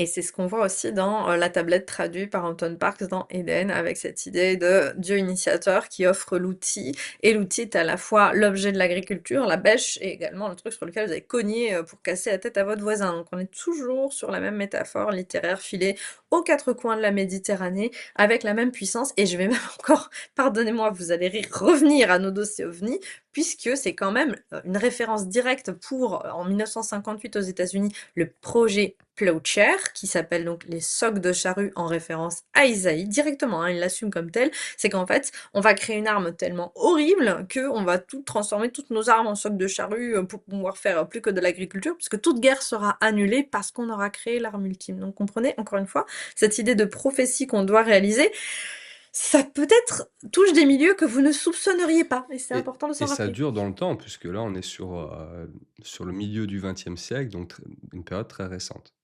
Oui, ça fait 4000 ans entre voilà, ces 2 textes qui se font référence, c'est quand même assez fascinant. Alors tu sais, vu qu'on fait une parenthèse sur l'ufologie et les États-Unis, il y a alors vous connaissez la critique que toi tu fais, Anaël, du narratif autour de l'ufologie, surtout nord-américaine. Mais il y a des légendes qui circulent, dans ces milieux-là, sur le fait qu'il y aurait eu des contacts avec des extraterrestres de la part du gouvernement américain et de certaines officines et des pactes auraient été scellés pour avoir accès à certaines technologies et ces technologies auraient été détournées par les humains pour en faire des armes. C'est un peu ce qu'on retrouve dans le mythe de la base de Dulce dont tu nous avais parlé. Donc donc cette thématique, elle existe toujours avec les dieux qui amène un savoir et ce savoir est mal utilisé par l'être humain et ce qui était censé, faciliter la vie ou la créer devient une arme pour la détruire. Exactement et c'est encore une fois, c'est fascinant de voir que ce thème est d'actualité sur plusieurs millénaires et quand on vous dit et j'insiste, pardonnez-moi, on fait un tout petite parenthèse sur le monde moderne, vous vivez la pire époque du monde, je ne nie pas les douleurs et les difficultés auxquelles nous faisons tous collectivement et individuellement face. Mais regardez les textes et les prophéties de ces gens, de quoi parlent-ils? De la même chose que nous vivons, une crise existentielle profonde, la remise en cause de toutes leurs conditions de vie. Regardez, nous sommes là encore 4000 ans après. Donc c'est important de se souvenir à travers cet héritage littéraire de la vie peut trouver son chemin. Et voilà, je nous en supplie collectivement, Ouais, ouais, trouvons mais le c'est chemin ça nous ensemble. donne de l'espoir. Si c'était le même son de cloche il y a 4000 ans et qu'on est toujours là, espérons que dans 4000 ans, nos arrière, arrière, arrière petits-enfants, seront toujours là eux aussi. Ils se sampleront par échantillons neuronaux notre émission sur Nurea et rigoleront bien dans leur esprit collectif de la cinquième dimension. C'est ça. Sur ce, nous allons revenir à notre admonition. Et alors, là aussi, sujet d'actualité, en vérité, les pauvres sont devenus propriétaires des biens, nul n'est désormais le possesseur des richesses. Deux commentaires à ce sujet. Les pauvres sont propriétaires des biens. Qu'est-ce que ça veut dire? Que par exemple, un grand palais est abandonné et que tous les pauvres et les mendiants peuvent aller s'abriter à l'intérieur. Ça veut pas dire que les pauvres sont devenus des riches, ça veut dire que c'est tellement la dèche et la galère qu'il y a des clodos qui squattent partout. Donc comprenez, c'est ça que ça veut dire cette ligne. C'est terrible déjà par rapport à la paupérisation, à laquelle est confrontée, la société occidentale et même la vulnérabilité, générale, comprenez que ça, c'est encore une fois un thème millénaire. Ça fait un moment que la crise du logement est apparemment une grande affaire et surtout nul n'est désormais le possesseur de richesses. Pourquoi c'est important dans la pensée égyptienne? Parce qu'il faut avoir les capacités d'entretenir. C'est pareil, vous voulez un gros château, c'est bien même si on vous le donne, mais est-ce que vous avez les moyens de l'entretenir? C'est exactement la pensée évoquée dans cette partie de l'admonition, pardonnez-moi. Et pensez à notre patrimoine, je pense à la France là ou à la Belgique ou tous les pays limitrophes et francophones et tous ceux qui nous regardent. On a le même problème. Comment on a des beaux châteaux, plein de trucs, comment on les entretient? Et on fait des choix et parfois des choix un petit peu désastreux en choisissant de sacrifier certains, projets plutôt que d'autres en Mmh. termes de préservation. Toujours Moi, les mêmes sujets. cette prophétie-là, au début, je l'ai lue, je me suis dit: «Tiens, mais on est sur une prophétie de type marxiste ou révolutionnaire en mode 1789, où les églises et les biens du clergé, deviennent, propriété du peuple et réutilisés», hein. C'est pas un jugement de ma valeur. Mais ce que tu en dis est très juste. Ce que tu en dis est très juste et ton interprétation est plus fine que la mienne quand moi j'ai découvert ces prophéties que tu m'as transmises. Ah ouais, c'est bon, je t'en prie, non, il y a pas de finesse là-dedans, c'est juste des éléments de contexte et ma vision Mmh. personnelle de ce texte et cette analyse. Donc chaque, franchement, tant qu'on n'aura pas attrapé le monsieur qui l'a écrit il y a 4000 ans, il sera difficile de trancher à qui l'analyse la plus pertinente et Bien c'est en sûr, cela mais que le je cont le m'inscris. contexte est importantissime, d'où Oui, l'importance d'avoir du savoir pour approcher ces thématiques. Plus tout on à sait de fait. choses, plus on est armé pour ne pas faire fausse route dans la manière dont on interprète tout ça. Merci infiniment, Guillaume. Je poursuis. En vérité, le cœur des hommes est violent. Je pense que ça vous rappelle des trucs aujourd'hui. Oh, la violence, c'est les jeux vidéo, la violence, c'est ceci, c'est cela. Non, je pense que c'est peut-être ça l'observation la plus juste à laquelle nous devons tous nous en tenir. Le cœur des hommes est violent. Les hommes avec un grand H, entendu, hein. La peste ravage le pays, le sang est partout et la mort ne manque pas. Le linceul de la momie parle avant même que quiconque ne s'en approche. Alors, en quoi c'est intéressant? C'est quand même quelqu'un qui dit: «Attention, ça va être horrible, il y aura la guerre, il y aura la maladie, ça sera» alors le sang, c'est pour montrer que c'est impur, que c'est sale et qu'il y a rien qui est nettoyé, il y a rien qui va et que la mort est partout et même un peu plus loin, je crois que je vous l'ai pas mis, il y a des morts mis, directement dans le Nil alors que voilà, ça se fait pas, c'est le fleuve sacré et puis par logique même, on ne met pas des gens, décédés dans l'eau. Donc comprenez que là, face à tout ce qu'on peut aussi de manière médiatique créer comme climat, bah ça fait un petit moment qu'on est tous en train de se dire oh là là, la condition humaine, c'est pas de la tarte, et puis les gens ils sont pas gentils. Il faut le revoir comme ça. Et enfin, moi, l'aspect là qui m'intéresse le plus, le linceul de la momie parle avant même que quiconque ne s'en approche. Alors, Que je vous ai faut-il parlé, hein, comprendre derrière tout ça? mais c'est mon interprétation, celle-ci elle est très Encore une personnelle. fois.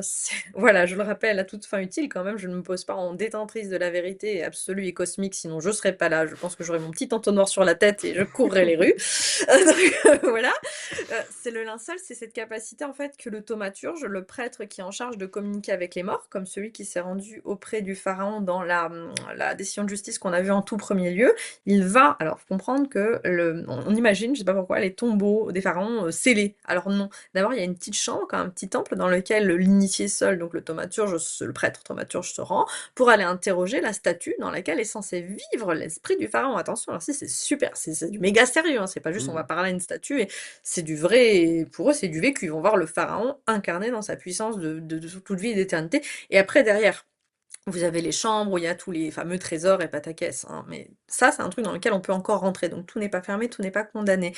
Et donc si le linceul de la momie parle, tout seul, ça veut dire qu'en fait, vous avez des morts qui essaient de prendre la parole, d'intercéder, comme c'est un truc qu'on a évoqué quand même dans les émissions ensemble, et qui du coup, bah, c'est avant même que personne ne s'en approche, c'est-à-dire que c'est vraiment très prégnant. Les morts essaient de parler aux vivants pour leur dire: «Écoute, j'ai un truc à te dire», peut-être pour aider, souhaitons-le, mais à cette hystérie du monde des vivants qui tombent tous dans la mort, et ces morts qui essaient d'aller vers les vivants. Donc comprenez que la nature est déchaînée et tourne à l'envers du point de vue de cette prophétie. Et si on voulait même aller plus loin, mais là vraiment c'est très très libre comme interprétation, on pourrait y voir, on en a déjà parlé, ces histoires de possibilité de communiquer avec nos défunts par programme interposé auquel je vous conseille de ne jamais adresser la parole, de ne jamais baisser les yeux, et si ça parle plus fort que vous, bouchez-vous les oreilles, faites comme les Vietnamiens à qui pendant la guerre du Vietnam on a balancé des enregistrements de leurs proches qui étaient torturés par hélicoptère en les sonorisant la nuit. N'écoutez pas, on ne sait pas ce que l'on peut faire dire à ces voix, comment et pourquoi. Mmh. On a la suite. En vérité, grands et petits disent: «Je souhaite mourir». Les petits enfants disent: «Je n'aurais même jamais dû naître». Alors je suis désolée, il y a 2 fois jamais, j'ai mal fait ma petite traduction, mes excuses. En plus, vous comme ça, vous voyez que c'est moi avec mes petites mimines qui fait ça. Comprenez qu'on est vraiment dans ce désir qui est encore une fois contemporain. Je suis sûre que face à je vous souhaite pas d'avoir des ados en mauvaise posture, mais c'est très humain ça aussi de se dire: «Mais les jeunes, ils disent: "Nos futurs, nos futurs, j'aurais Ouais. préféré ne jamais naître"». C'est important de le voir écrit et sur un truc comme ça qui a 4000 balais pour se dire: «Waouh, en fait, C'est j'en la suis partie de la condition humaine». prophétie la plus triste Oui. qu'on touche au désir même de vivre et chez les enfants qui sont la vie et la joie incarnée. Exactement, et ça, beh, qui pourtant, même encore aujourd'hui, on le voit, et c'est important de se rapprocher d'études sur le comportement animalier pour ça. Faire un parallèle, pardonnez-moi, un petit peu risqué, mais est-ce que vous savez quelle dose de maltraitance il faut pour que des animaux refusent de se reproduire? Même, des animaux reproducteurs comme les élevages de chiens, dans des conditions insalubres et affreuses, finissent toujours par procréer. Comment ça se fait que nous, en tant qu'êtres humains, même dans notre société occidentale, soi-disant où on a tout, on n'en éprouve plus le besoin? Certains en répugnent même à l'idée d'avoir des enfants parce qu'ils sont terrifiés justement d'avoir des enfants qui leur reprocheraient d'avoir été amenés dans ce Oui, monde, hein, tu il y c'est a ce poncif qui est très présent de «Pourquoi veux-tu que je fasse des enfants dans ce monde de cinglés?» Donc voilà, je vais obliger personne à avoir des enfants. Je veux juste vous dire que c'était déjà il y a 4000 ans des gens qui disaient ça c'est le futur, on y va, on va aller vers ça, vers ce déclin-là et vers cette idée de maltraitance si intense que nous n'aurons même plus cette vitalité-là de vouloir ou d'avoir des enfants et d'espérer un futur pour eux. Je me fais l'avocat de ces prophéties, dans leur sens littéral. On ne sait pas à quelle durée, à quelle époque elles s'adressent, ces prophéties. Non, On on peut ne sait aussi pas. on peut aussi imaginer que ces prophéties, heu, concernent l'époque que nous vivons ou que nous allons vivre dans les 50 prochaines années. Exactement, c'est toujours, on n'a pas de date puisque déjà c'est important de le rappeler, on n'a pas le même calendrier pour Non? rappel, hein, si ça vous intéresse. Moi, c'est un truc que j'étudie, leur cycle, leur calendrier à eux sont hyper intéressants, correspondent à des jours fastes, non fastes. Vous avez toute une liturgie autour des calendriers comme tout ce qui est judéo-chrétien, donc avec nous, notre calendrier grégorien. Comprenez qu'on n'est pas vraiment, pour le coup, sur la même ligne de temps, donc dater, où se projetterait exactement cette prophétie c'est toujours un sujet de débat, hein, parmi, ceux qui ont interprété successivement ce texte. Il y en a plein qui disent: «C'est réalisé», d'autres: «C'est pas réalisé», d'autres: «On sait pas», c'est un archaïsme, c'est un vrai débat. Il y a aucune indication dans les textes Ah, qui permettrait de dater, de définir une période à laquelle cette prophétie s'adresse. à ma connaissance, non, mais il y a quand même un élément qui vient ensuite qui me paraît très important pour mettre du contexte de datation. Alors là, c'est en plus, il y a une emphase qui est très forte. En vérité, les sorts magiques sont révélés impunément. Les incantations magiques sont proférées impunément. Donc déjà, en vérité, ça devrait vous faire un petit tilt. Oui, ça nous fait un petit peu tout ce qui est sermon, que ce soit la Bible ou les évangiles. On est sur des phrasés qui sont assez similaires dans cette littérature-là, même si j'insiste encore une fois, c'est une traduction. Et alors là, c'est particulier, parce que donc on a 2 types de sorts, enfin moi que je traduis par sort magique ou incantation, c'est 2 types dont on ne sait pas exactement ce que ça veut dire. C'est des mots qui sont employés ici, on n'a pas d'équivalent qui nous permettent de dire à quoi correspondait. Ce qu'il faut juste en retenir, et c'est là que c'est important pour cette histoire de datation, c'est en gros les secrets de la magie.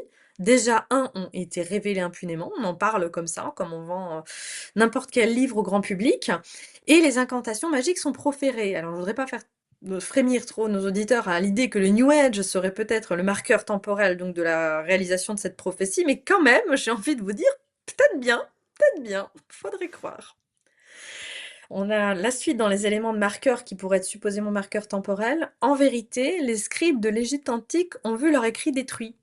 Tiens, c'est marrant parce que eux, a priori, c'était plutôt jusqu'à une époque assez récente, enfin il y a à peu près 2000 ans, toujours dans non, non, on a tout préservé, c'est OK, il y a rien qui a été supprimé, même quand c'était le cas, ils se débrouillaient pour rabibocher. Là, c'est vraiment, ça a été détruit. Et aujourd'hui, ça fait effectivement partie des grandes missions de l'archéologie, c'est de reconstituer l'ensemble de ces bibliothèques, même sur des fragments. Bref, on cherche à reconstituer ce qui a été détruit, encore une fois. D'accord.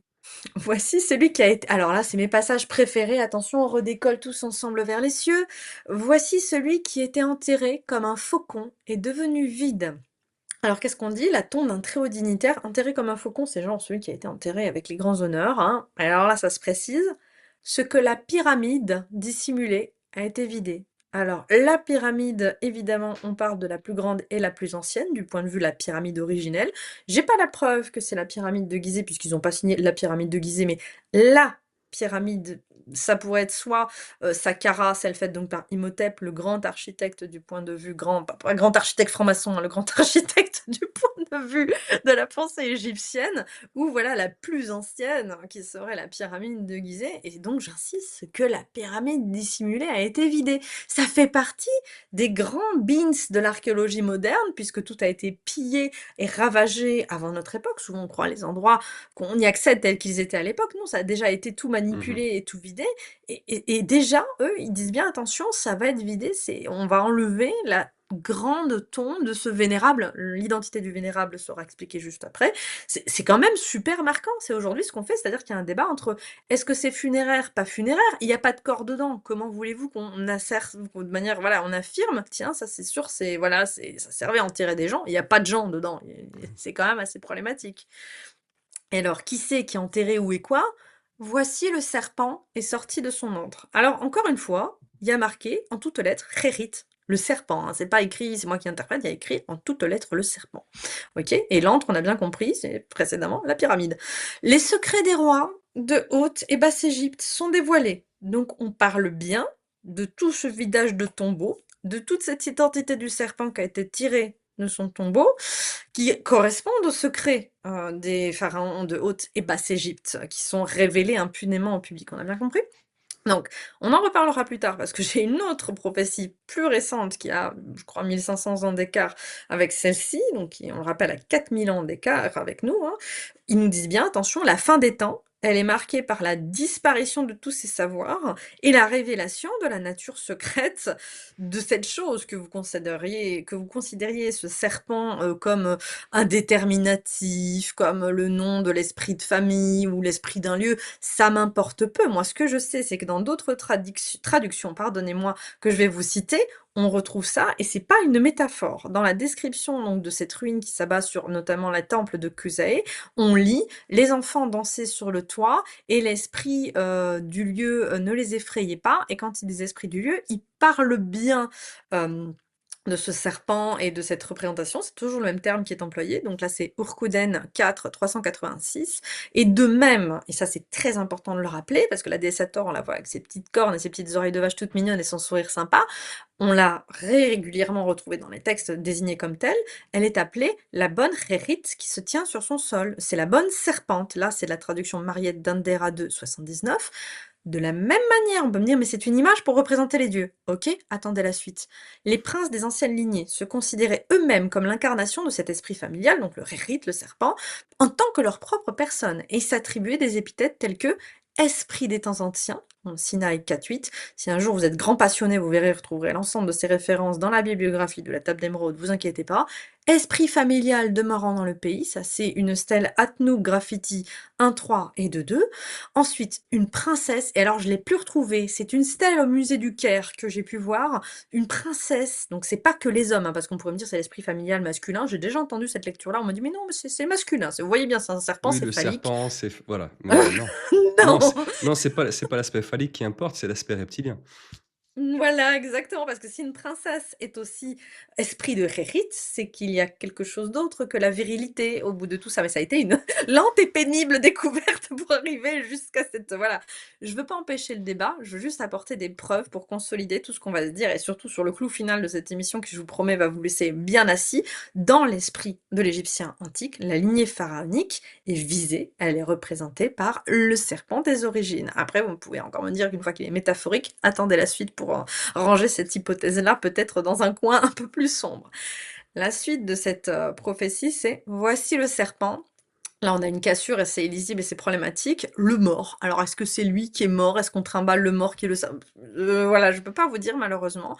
Par contre, celui qui ne pouvait se fabriquer aucun sarcophage est maintenant le possesseur d'une tombe. Et ça, pour moi, c'est clairement déjà un marqueur qui est derrière nous, qui est le réemploi des tombes. Et ça, c'est un phénomène qui est bien attesté dans l'Égypte antique, c'est-à-dire que bah, comme je vous l'ai dit, on croit que le temple, il est normal, il a toujours été comme ça. Non, vous arrivez dans un temple, en fait, et il y a des tombes, un peu comme dans des cryptes, et du coup, bah, il y a un mec, il avait une tombe, et puis en fait, on a sorti ses os, on a mis les os d'un autre mec, et ainsi de suite. Donc comprenez que ce passage, pour moi, en termes de, si on peut dire, marqueur temporel, indique que nous serions déjà dans le temps de la réalisation de cette prophétie. Ah oui, les choses deviennent sérieuses.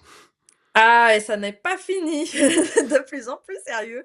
Poursuivons ensemble avec l'oracle de l'agneau. Alors l'agneau, vous allez me dire: «Mais c'est le Christ». Alors dans le contexte de l'Égypte antique où nous nous situons, elle est datée donc cette copie dont on dispose aujourd'hui, la plus ancienne, vers -720. Le Christ, enfin Jésus, vous l'oubliez, il est pas encore là du tout et donc l'agneau dans ce contexte, c'est Khnum. Il est évident, bien sûr, que la mystique du Christ repose sur des textes spirituels plus anciens, donc oui, il y a quand même un sens, mais comprenez que voilà, je peux pas vous dire que ça c'est un signe du Christ, pas du tout. Et pour les grands connaisseurs, parce que je me doute parfois, il y a des gens très très pointus qui suivent ces émissions et spécialistes du paléo-hébreu, qu'est-ce que vous pouvez voir? Oui, c'est bien dans le manuscrit de la prophétie de l'agneau qu'on peut trouver une des formes archaïques en paléo-hébreu du nom de Dieu. C'est quand même assez impressionnant, ce qui montre que c'est un texte qui est à la croisée, on le rappellera jamais assez, de la mystique judaïque et de l'Égypte antique. Parce que oui, on a tendance à se dire, bah, il y a un petit, voilà, il y a un truc dans un coin, dans un autre, on met tout dans des boîtes et tout le monde est séparé. Il y a encore des gens, pardon, je reparle d'Eril 2 secondes, qui sautent au plafond. À chaque fois que je parle de carrefour culturel, à chaque fois que je parle d'échanges, même des gens qui voyagent de deux côtés de la Méditerranée, je trouve pas ça obscène, hein, moi, d'imaginer qu'il puisse y Ah avoir non? de tout, partout, tout le temps. C'est humain, en fait. On sait pas tous ranger dans des petites boîtes. Bah, c'est On ça a les tendance à s'en civilisations, les ethnies se sont pas mis dans des cases et puis, on communique pas. Enfin, je veux dire, c'est quelque chose de pour eux, l'activité humaine. Puis vous, vous avez envie de voyager, vous imaginez bien que les mecs de l'Antiquité, bah, c'était pareil, ils avaient envie de voir du pays, pourquoi ce serait propre à nous et à notre Bien société? sûr. L'humain reste humain. Attaquons ensemble donc cette prophétie de l'agneau, je vous cite: «Passant Or a découvert le destin des enfants qui naîtront en Égypte», donc dans le futur.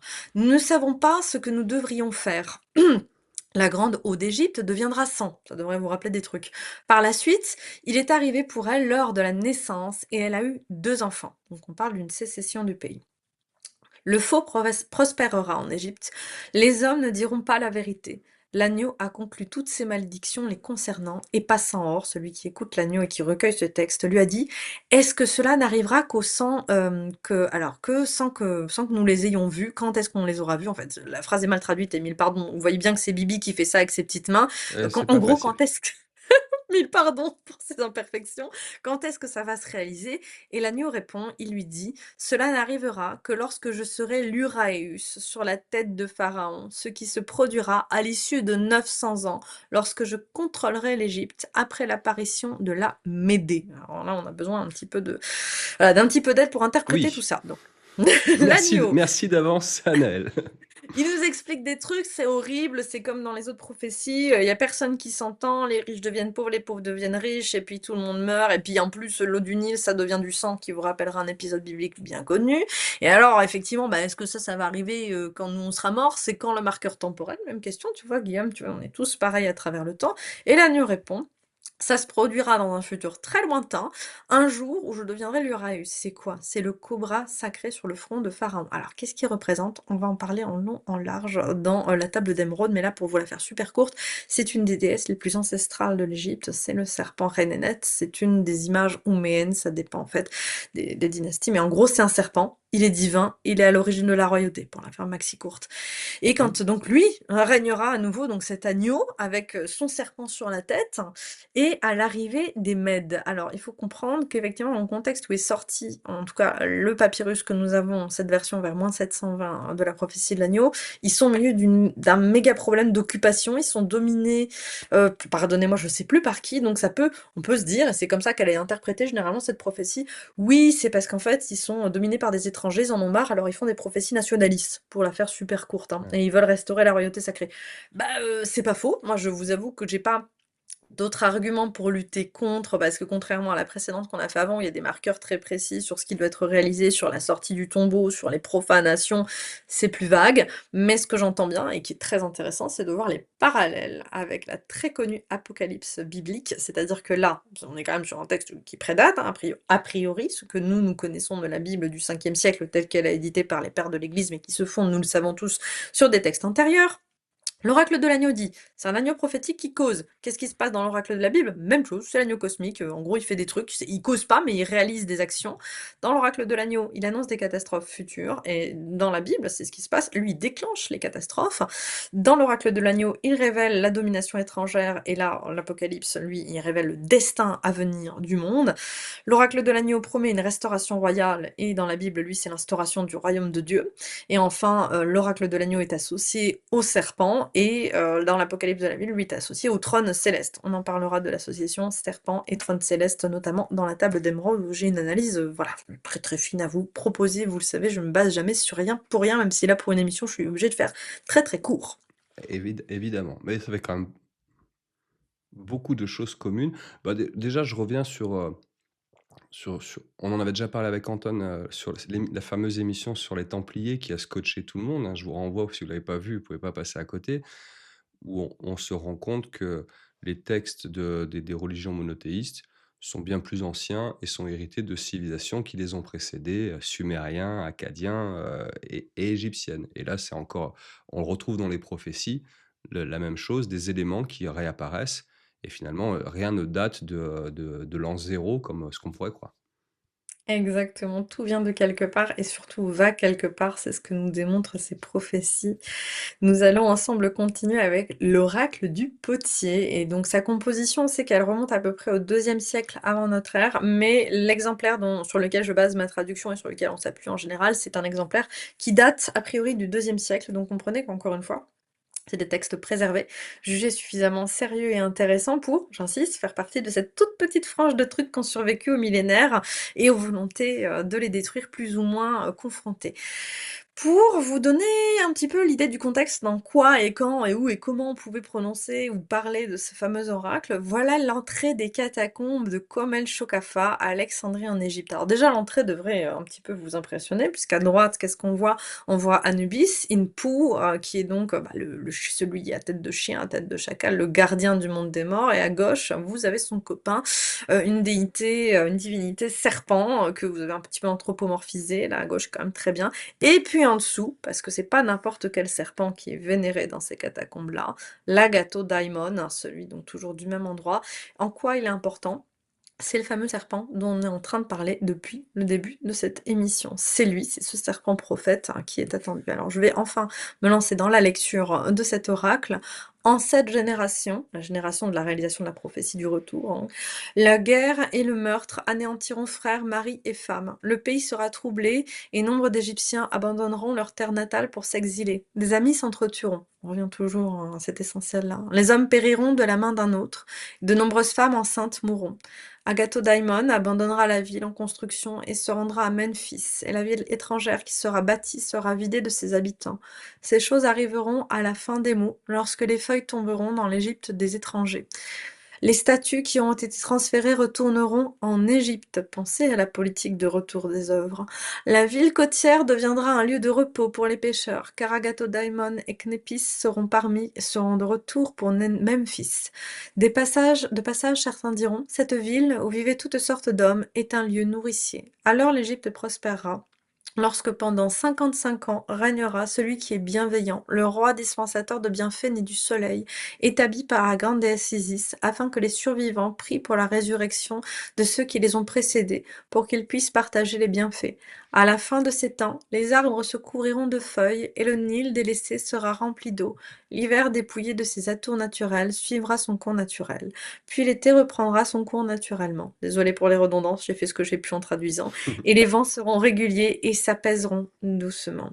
On est quand même, encore une fois, toujours avec la même structure. C'est le désordre, c'est la guerre, c'est affreux, la rupture des liens naturels, de la compassion, de l'amour et de tout le reste, c'est catastrophe. On voit les éléments se déchaîner et surtout, particulièrement, on voit l'exil du serpent là qui est perçu comme quelqu'un ou quelque chose de vivant.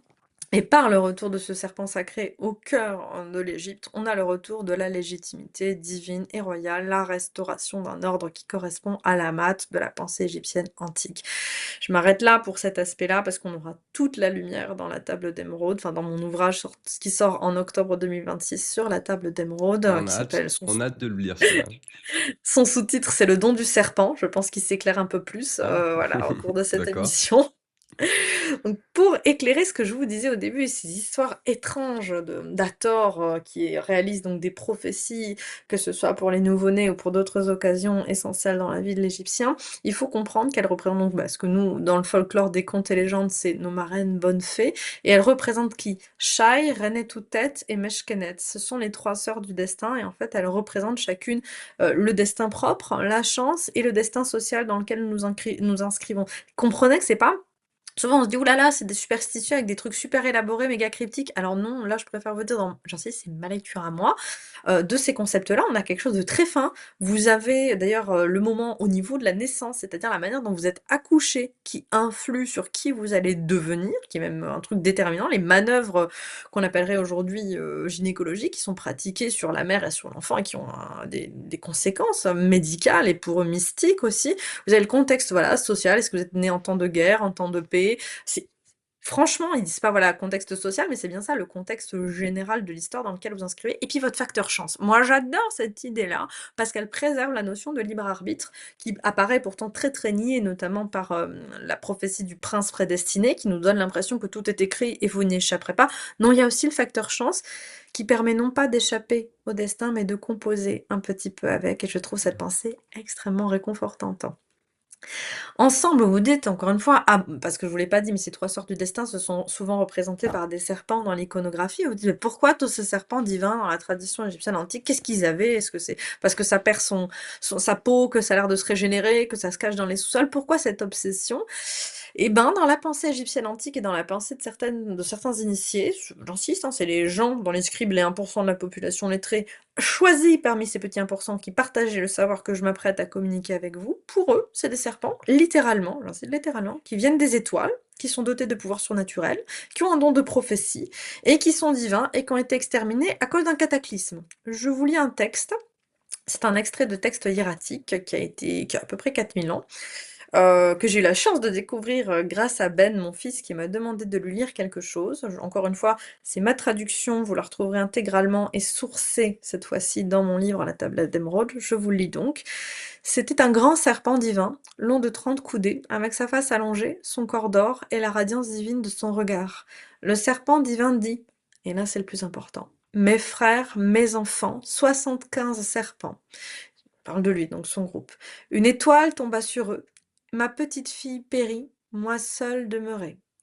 Tu passeras 4 mois sur mon île, un navire viendra et te ramènera dans ton pays. Alors, pour ceux qui ont deviné de quoi il s'agit, s'il vous plaît, gardez encore un petit peu le secret, pour ceux qui connaîtraient pas cette grande référence de la littérature égyptienne antique, parce que j'insiste, la traduction que je vais vous en donner, qui est argumentée, qui est justifiée, apporte un éclairage très différent par rapport à l'acceptation normale de ce texte, hein. Comprenez qu'on est face à un truc qui a fait débat, parce que souvent on se dit: «Oui, c'est traduit, c'est comme ça». Anton Parks vous l'a largement démontré avec Éden. Si vous traduisez pas un mot, ou si vous décidez qu'il veut dire une chose plutôt qu'un autre, vous pouvez changer tout. Par contre, je préfère vous dire, l'idée de serpent divin, elle ne sort pas de moi, elle sort de bien d'autres traducteurs qui en ont convenu de la même manière. C'est d'autres petits détails très intéressants, notamment par rapport à cette notion de cataclysme et leur arrivée sur cette terre. Donc comprenez, ça c'est un des textes iconiques et fondamentaux pour eux qui expliquent cette nature de la divinité. 1, elle est liée au serpent. 2, le serpent ne vient pas d'ici. 3, il a des capacités que l'être humain n'a pas. Et surtout, en tout cas celui-là, il est bienveillant vis-à-vis de l'homme, donc ce qui est quand même un message plutôt positif. Important. J'insiste. Bah oui, c'est vraiment important de le rappeler, pas tomber dans une vision, voilà, trop triste où on est, sous la coupe de tortionnaires pervers qui ne veulent que notre mal. Peut-être aussi que certains serpents étaient positifs. Donc là, c'est une traduction très, très, très résumée d'un texte d'une extrême richesse dont j'ai hâte de vous régaler lors de prochaines émissions et dans cet ouvrage parce que c'est un truc, j'insiste, si on le traduit mal, ça veut plus rien dire et ça me rappelle la traduction donc d'Anton Parks dans Éden de AO 4153 qui est à 200 ans avant l'exemplaire le plus vieux connu de ce texte-là, que je vous traduis. C'est les mêmes. Ils racontent la même chose alors que franchement, comme dans les chroniques d'Anton Parks, notamment les 2 prochains tomes, vous allez vous dire: «Mais à quel moment dans le Limite et les légendes et autres trucs de transmission orale du destin des dieux, on entend parler de ça? Jamais? Non, c'est juste des textes qu'on n'a pas portés à votre connaissance ou qu'on a traduits d'une manière différente pour pas leur faire dire ce qu'ils disaient. Comprenez? Gardez, je vous en supplie, tous les livres, pas forcément que les nôtres, les livres que vous pouvez, parce que sinon on peut faire dire tout à n'importe qui, n'importe quoi, n'importe comment. Encore récemment, moi j'ai assisté à du data poisoning, notamment sur des ouvrages d'Anton Parks, dans des bases de données. Je peux vous assurer que c'était méga salé. On est sur des trucs où il y a une volonté, si vous interrogez certaines bases de données, de plus savoir ni comment s'exprimer, ni quoi dire. Je dis pas qu'Anton est sujet à de la persécution, quoique, je vous dis juste qu'il faut vraiment se méfier. Vraiment, la connaissance et les textes peuvent disparaître comme ça. Il suffit Mmh. de désapprendre à lire ou à voir. On se rend pas compte à quel point tout cela est fragile. Exactement, Et patrimoine précieux. Pardon. oui, non, mais je parle pas que de matière, c'est-à-dire, le savoir est fragile matériellement, les livres sont fragiles, mais ce qu'on en fait et la manière dont on le reproduit et on le dispense autour de soi peut le changer fondamentalement et on en revient à ce qu'on disait en début d'émission, revenir au patient zéro toujours, revenir à la source des choses. Et à des traductions conflictuelles, parce que si vous vous en tenez à la version grand public adaptée pour passer un bon moment en soirée en lisant un truc, vous prenez le risque d'avoir des partis pris qui ne sont pas signalés. C'est comme, là je regrette, je l'ai pas sous la main, mon édition des prophéties, de, Léonard de Vinci que j'ai acquis il y a plus de 20 ans, qui est mon point d'accès, là-dessus. C'est une édition poche à 2 € où il n'est jamais indiqué où il y a le parti pris, du traducteur pour le coup, puisque je vous l'ai dit, c'est déjà écrit en langage crypté et c'est rassemblé, c'est Mmh. plein de petits mots partout dans ces carnets à la base. Ils le disent pas et ça, c'est énorme parce qu'en fait, vous connaissez l'expression que j'emploie aussi beaucoup, traduire, c'est trahir et c'est pas forcément délibérément, c'est juste qu'il y a des choses lost in translation que vous ne pouvez pas communiquer. C'est le cas de ce qu'on vient de voir avec ces prophéties. Comprenez que si une partie du sens s'est obscurcie, c'est parce qu'on a perdu déjà l'envie d'en parler, la capacité de parler de toute cette polysémie qui est vraiment interpellante et ce point d'accès, cette clé cryptique qui est quand même très étrange de nous parler d'un serpent divin. C'est quand même assez balèze et par les temps qui courent, j'ai envie de vous dire, heureusement la société a suffisamment évolué pour qu'on puisse envisager d'en parler sainement et sereinement ensemble. Ouais, alors moi, ça m'ouvre plein de perspectives que tu nous as présentées aujourd'hui. Alors des perspectives, qui sont pas du tout étayées, mais je peux m'empêcher de mettre certaines pièces de puzzle. Encore une fois, ce qui me marque dans les prophéties que tu nous as partagées de l'Égypte antique aujourd'hui, c'est cette promesse d'un sauveur qui viendrait, et ça revient souvent dans les prophéties. Je peux pas m'empêcher de penser à cette prophétie du grand monarque. Heu, Pourquoi? Parce que en discutant à droite et à gauche avec des gens bien informés, dans les familles très nobles, hein, on parle vraiment de la grande noblesse qui persiste encore aujourd'hui, heu, il y a des coutumes, des choses qui se transmettent de père en fils et certains, les générations nouvelles le prennent avec un sourire et l'une de celles-là de ces de l'une de l'un de ces savoirs, c'est de dire que leurs origines, leurs ancêtres étaient ces serpents, étaient ces reptiliens. Oui. Et c'est On le quelque voit dans chose beaucoup. c'est quelque chose encore assez courant dans les familles nobles. Alors, les nouvelles générations en rigolent et disent ça sur le ton de la rigolade. C'est là qu'on voit que des choses s'étiolent peu à peu. Mais il y a cette info. Je dis pas qu'il faut la prendre comme ça et en faire une vérité, mais il y a cette info. Et la prophétie du grand monarque, c'est quand même le retour d'un monarque issu de la royauté, issu de ce sang royal, ce fameux sang royal. Ça, c'est un terme qui te parle. Exactement. Ah Donc ouais, et c'est l'héraldique comme tu le dis, oui. je veux pas tracer d'idées toutes faites, mais moi, je pense que ça vaut le coup de chercher, de creuser, dans tout ça et merci de nous amener ces éléments. Je rappellerai aussi sur cette histoire de retour à la source et au patient zéro, Nurea TV, ça a été créé dans ce sens-là. C'est pour ça que je suis mais super fier et ravi que des gens comme Anton et comme toi soyez sur notre antenne et nous amènent ces travaux. Il y en a d'autres, mais vous matchez vraiment avec l'esprit qu'on a voulu donner à tout ça. Je vous rappellerai que Nurea, ça vient de Nora. Non, Nora vient de Norea et Norea vient de Nurea. Et l'idée à travers le choix de ce nom, quand Nora a créé ce média, c'était de revenir à la source des choses, au patient zéro. Et Nurea était le patient zéro du prénom Nora. Et donc là, c'est vraiment ce que tu fais avec ces recherches. Donc merci infiniment d'avoir partagé ça encore une fois avec nous, Anaël. C'est toujours un vrai régal. C'était un plaisir et vraiment mille merci à tous ceux qui nous ont suivis jusqu'à la fin de cette émission. J'espère non seulement vous avoir instruit, mais également diverti, parce qu'on ne le dira jamais assez. On ne retient les choses que parce qu'on passe un bon moment empli de convivialité. Merci infiniment pour ce partage, Anaël. Anaël, nous voici arrivés à la fin de cette émission. Avant de laisser nos auditeurs, on va faire quand même un petit tour sur ton actualité à Anton et à toi, parce qu'il y a de belles choses qui se préparent encore et ça serait dommage que ceux qui sont intéressés passent à côté de l'info. Et pour ce faire, on va accueillir un invité spécial, puisque c'est Anton qui nous rejoint sur l'antenne pour faire un petit point rapide sur ces voyages que vous allez nous proposer. Tout à fait, merci beaucoup Guillaume. Salut Anton, Coucou, merci de coucou. venir nous faire un petit coucou sur l'antenne. Donc, je disais à Naël, votre actu, je sais qu'il y a ces voyages en Égypte qui ont déjà eu lieu. Il y a eu plein de retours vraiment, formidables sur ces périples à travers l'Égypte antique et là, vous organisez de nouveaux voyages. Est-ce que vous pouvez nous en parler tous les 2? Oui, alors c'est vrai qu'il y a une grosse demande, ça se passe super bien les voyages en Égypte. On a aussi d'autres projets, qui arriveront l'année prochaine, autour de l'Atlantide. En tout cas, là, on est bien focalisé sur l'Égypte.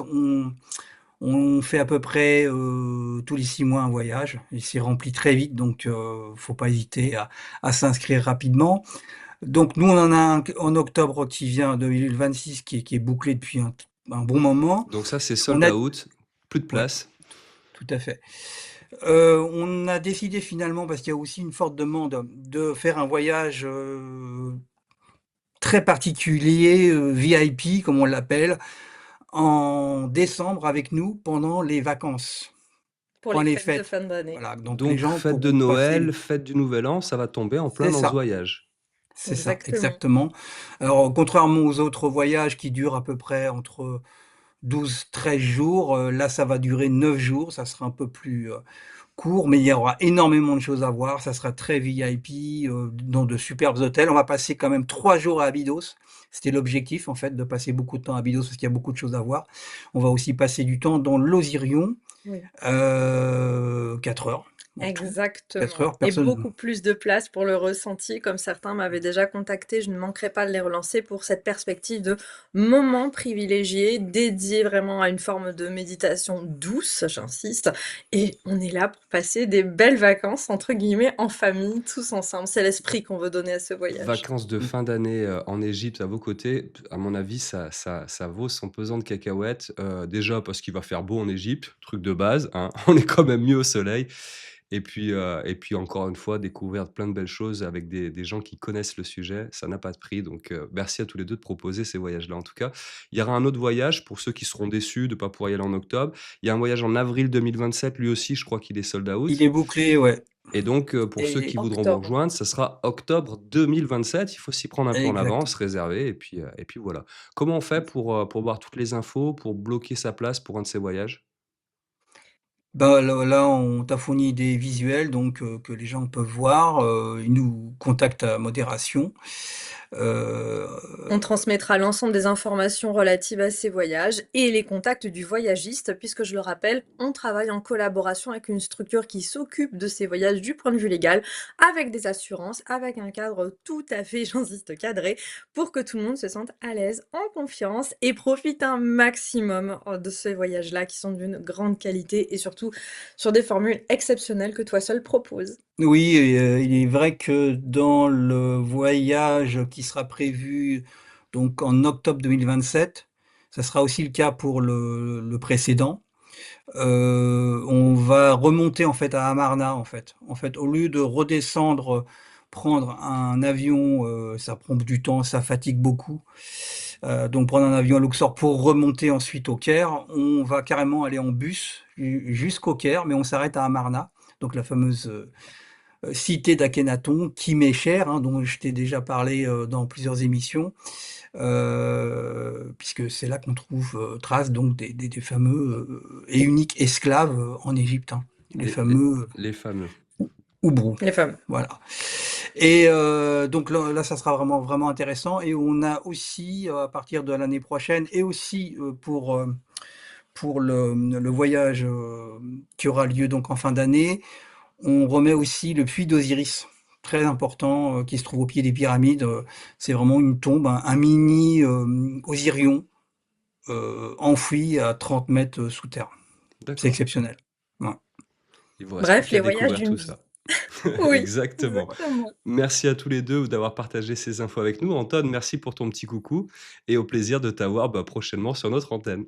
Avec grand plaisir, dès que j'aurai fini mes 2 ouvrages, des chroniques qui prennent vraiment beaucoup, beaucoup d'énergie. Là, c'est vraiment, voilà, comme tu le sais, d'un unique énorme, volume, c'est devenu 2 volumes, de 500 pages à peu près, donc c'est beaucoup de travail avec 2 fois plus d'images à faire, des dossiers et cetera, donc ça prend du temps. Et La relecture, et ça vaut le cetera. coup parfois d'attendre et je sais qu'on ne sera pas déçus, donc on te dit à très bientôt. Merci, Anaël, merci à toi, merci infiniment encore une fois, j'ai envie de dire, d'être venu partager tout ça, toutes tes recherches avec nous. En attendant la sortie de ce livre sur la table d'émeraude, eh ben, quelques petits avant-goûts qu'on dissémine ci ou là, donc un immense merci à toi pour ton travail et pour ce que tu partages avec nous sur Nurea. Merci à toi Guillaume, merci à tous les Nuréens et les Nuréennes qui nous auront suivis tout au long de cette émission. Merci pour votre fidélité à un média tel que Nurea qui, je le rappelle, est essentiel et ne vit qu'à travers votre soutien. Merci beaucoup les amis, merci à tous. Les Nuréens, merci infiniment d'avoir suivi cette émission. Merci pour votre présence encore une fois en très grand nombre ce soir. Moi je vous dis à très vite sur notre antenne. D'ici là, prenez soin de vous et n'oubliez pas, gardez les pieds sur terre et la tête dans les étoiles. À très bientôt tout le monde. Ciao!